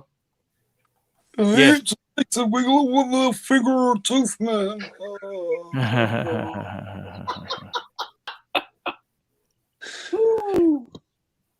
Patek Philippe, $7. Patek Philippe, $7. Dirty Danny, best watch and reference to go spelunking deep in the caves on the Isle of Man. Spelunking. Spelunking. Cave exploration. It's a what, Have a- sorry? Cave exploration. Spelunking. It's like... Here's an interesting comment from messaging. Average new car price in the USA is now 50,000. Are you joking? 50,000? That's because a lot of people buy trucks, don't they? They're buying trucks, aren't they? Jesus. They're buying fucking something made of gold. That's incredible, isn't it? Trucks. All right, so we've had a look at crayon. Yeah. And and crayon's not doing the job. Hunting Cat has just joined us. Hey! Hey, Mikey, man! How are you, Mikey? Rocks! I made it! I made it! Fuck you fuckers! What a fucking day, man. Get the Archie monster out and tell him to upvote. We're only at 60 something, Mikey. Either that or yeah. Come on. This is your job, Mikey. All This is right, what you do. all right, you motherfuckers. Upvote, god damn it. Just do it. Just do it. Don't ask why. Don't wonder why. Don't even contemplate it. Just do it by default. It should be a natural reflex when you log on. It's a One big extra word, click. default, for a You stuffed log on monster. to Archieluxury, click, and then you just click over there on upvote. It's like that simple. It's like, it's stupid simple. If you don't do it, you're stupid. How about that? So there you go. Archie the monster has spoken. There we go. His name's Archie, by the way. Thank you. Named after Archie because Archie's my hero and my monster is my hero. So it's named after ugliest cunt you could find, Archie. Basically, what you're saying. That's a great. That's not that ugly monster. That's a great looking monster, man. As far as dolls go, I'll hold him up to the screen again. hey, this is one of the better looking dolls that was ever been made. Nah, I'm with Daniel. You picked the ugliest fucking thing there is and called it Archie. Well done. Good job. Wow, there you go. Patek Philippe, $7, No Arch. worries. You know what these things sell for right now? They're worth over $1,000 on the resale market. Yeah, used. Jeez. Yeah. Super chat, Arch. Super chat, here we go. Patek Philippe, $7. Time to play. What has Mike the Snake learned on the Archie Luxury live stream? Mike, what is Archie referring to when he talks about the 3 eyes? The 3 eyes. You must be talking about the 3 complications of a chronograph. Maybe. Uh-oh. Yep, one on it's your the head and one on your... I think we got to give him points for that. He's done well. He's done well. Come on, he's done It's well. not 3 complications, but it's 1 complication, 3 registers. But that's good. It's okay. Okay. Well, yeah. I mean, you know, when you see 3 round circles on the dial, I just automatically assume it's a chronograph. But I don't necessarily recognize the complications without a closer inspection. Wow. No worries. That So, sounds Paul, very, we went very over the good. crayon. Let me ask you Yes, another sir. brand. I don't know Oh, if you've shit. heard of or not. Here we go. Yes, sir. Yeah, what's up with that crayon? Hang on. I got to type this in, everyone. Just stop. Go on. Speak Marin.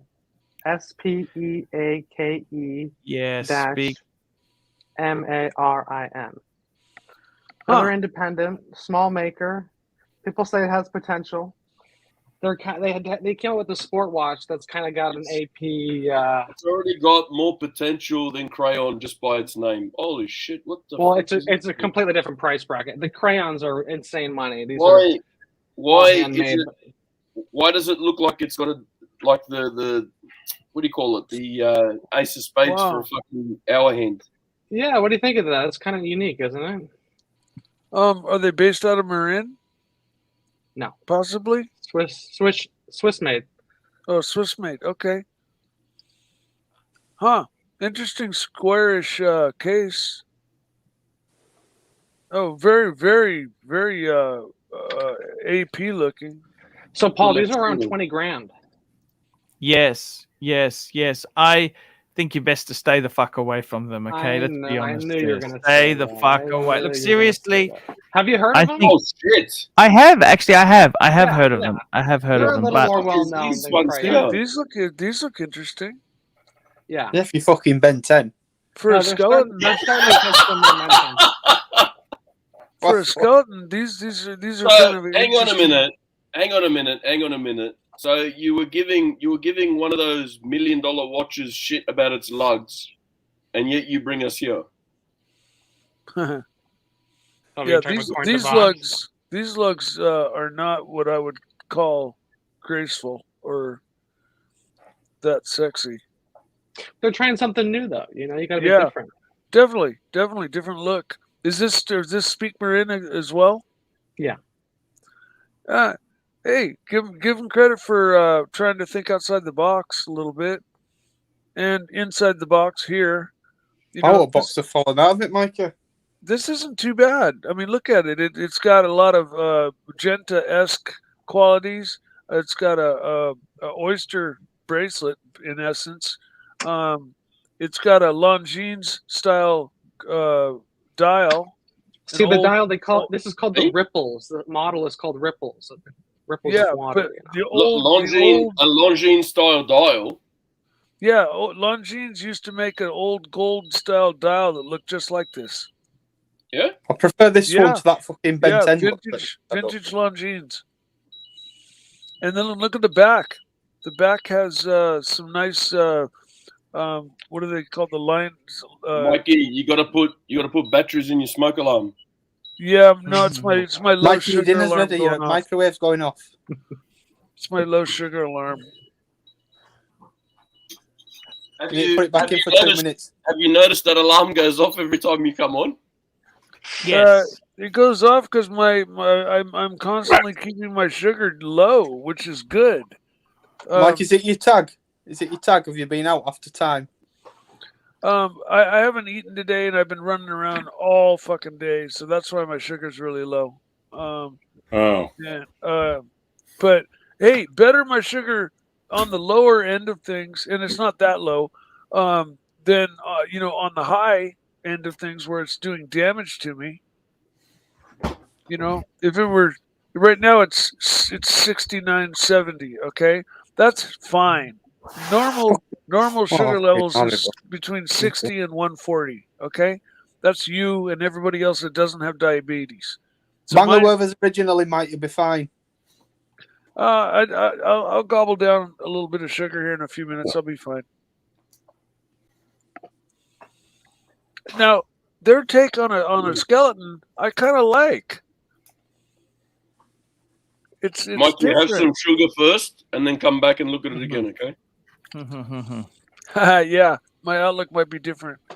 No, it won't be different in 15 minutes or 6 minutes. Are you going to run late, Archie, or are you just clicking over to... See, look at the back of that. That's cool. Look at that. The shape, the rotor shape, and the colorization. I kind of like this. Whoa. So you can get these for around 15 grand. Oh, just because I like stuff that's different sometimes, and this one's definitely different. that green, Porsche did a green like that in they did in the 70s, didn't they? 70s yeah, or 80s? on their RS. They brought it back on the GT3 RS as well. Yeah, the GT3 RS was very much this color. Their old green, their RS on the 68 RS was a little darker green, just a little bit darker. But probably both about the same price between 68 and 2022. The old 68 RS is probably 300,000, 400,000. And speaking of pancreas, the shape that's cut out of the rotor looks like a bit of a pancreas, doesn't it? Maybe so. Never looked. Never checked. Oh, no. Huh. Yeah. I like the crown. Yes. Oh yeah, onion crown, kind of squashed onion crown. Yeah, I like the crown. Oh, it's fucking horrible, that, man. Clyde, have you looked into these? Have you heard of Speak Marin? Yes, I've heard of the brand. Have I looked into them? No, I've not. I mean, maybe if they had some different colors instead of neon green. Now they make a tourbillon. Like, there you go. That is pretty fucking cool, right there. That is pretty fucking cool. They got it in gold too. And now the No, it look, kind of reminds me of an Armstrong, you know, kind of similar. Yeah, Armstrong. similar, That's right. Similar Yeah. clientele. Going It's for funny these you kind of say that. watches. There's a agent for them who sells they sell all those kind of brands, those Yeah, all the Germanish. independents. Yeah. Yeah. Well, that's where I heard about this. Yeah, when I went to go to the AD that had the Laurent Ferrier, they had all this kind of shit.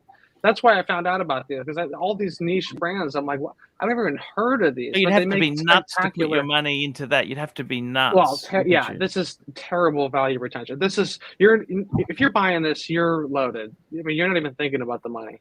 yeah, this is piss your money away watches.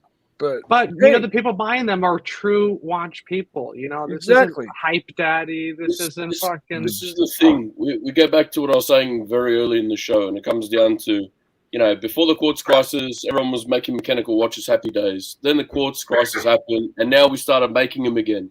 And we were releasing heritage this, heritage that, yeah, but you can't sort of bank on heritage forever. So they need to try something new and innovative. The problem is, the minute they do, we jump all over them because it looks like shit. yeah, true that. But I think they'll settle in. They may find their place. Patek Philippe, $14. Trivia for Timely. Patek had a Jaeger-LeCoultre movement in its first Reverso, but JLC did not. No, that's Who true. made- For the first, I think it was the first 6 months of production. They didn't have a Who made the to movement reverse in it. the first JLC? And it was not the watchmaker's watchmaker. It's Gerard Pergo. Brigade. Christian Ward. Timex. I don't know. Honestly, I Honestly, don't know. don't know. I did read it somewhere. I don't know. I'm going to guess and go maybe. Vacheron. Who knows? No, AP. I'm not even going to guess. Just stupid to guess. But Yeah. no, I know for the first six months to almost a year, they didn't have a movement ready for the Reverso, one that would fit. So they needed to outsource. Maybe they use Cartier. And it wasn't until 32 or 33 or something like that they finally got one. Their own one they were able to put in. Had to be in a company that made Piaget. a square No, movement. Oh, there we go. Okay. No. There we go. Piaget? Nope. There we go. Answer on screen. Timely. Javanes. Yes, Caliber 063 is in the first Jaeger Reverso. Wow. Amazing Oh. stuff. Interesting trivia. Oh. You learn something new every day. So, Paul, let me ask you, because I remember Yes, a while sir. ago you said the most you spent on a watch was when you got the world time, right? Actually, no, it was actually the 600. Actually, the most I've spent would be actually that Maserati blue. That was 29,500 Aussie. What's that about? 20,000 US. Your world timer was like 25 grand, if I remember correctly. Yeah, that's correct. Yeah. So do you ever see yourself coming to that again? Are you going to break that milestone? Are you going to go over 30? Or of course do you see yourself getting another big piece again? Or be a milk. Look, you know what? I got to be honest with you. Monday baking days. I'm actually looking at having more kind of. I think I would be selling something to pay for the next thing. You know what I mean? I kind of. Would you ever go back to one watch per brand? That's an interesting thing. You know what? I don't think I could. But So you're waving more towards the rotating watch. I like to look. I love Rolex. I love to have a Reverso. I love to have an Omega. There's a couple. I don't think I need as many watches I had in the past. Sure. So I would say, you know, I would love, you know, I pulled up that picture before we started. Explorer 2, Speedy, and a Datejust. That 3, I kind of envious of that person who can just be happy with 3 beautiful watches there. I really do like that. I like the way that's done. So, 3 watches is the way to go. I've been on that for a little bit. I love that number. Yeah. It is a great way to go. it's very hard to slim it down, the collection. You know, it's very, you think, oh, I fall in love with this. I love that. And it's very, very tricky. I think that happens though when you get stuck in the same tier of watches. You know, I think a lot of people get in that kind of wrapped around the axle and that $10,000, $5,000, and they buy so many of these watches that are all kind of in the same league. You know, And that's why I let my Pelagos go, because I already had 3 divers. It's like lateral transfers, except exactly. And to end the show to some degree, let's go back to the watch that started it all. Oh, motherfucker! No. God damn it!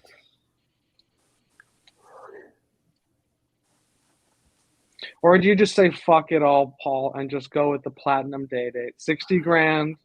Christ one, almighty. just that was for timely. Man, that thing's gorgeous.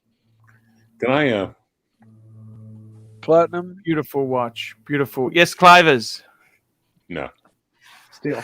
Guys, let's wrap this baby up. We're transferring to JJ's show. It's been a great show. Interesting. It's great to have you on, Kalsowitz. It's absolutely a pleasure to have you on. Great. I get fucking RSI whenever he comes on when we go watch shopping. I'd like to have a moment of silence for Archie's former collection. Yes. While we listen to the last song they ever heard. Okay, guys, we'll be back tomorrow. I'll be broadcasting in 9 hours' time. See you then, guys. See ya. See you guys. Take care.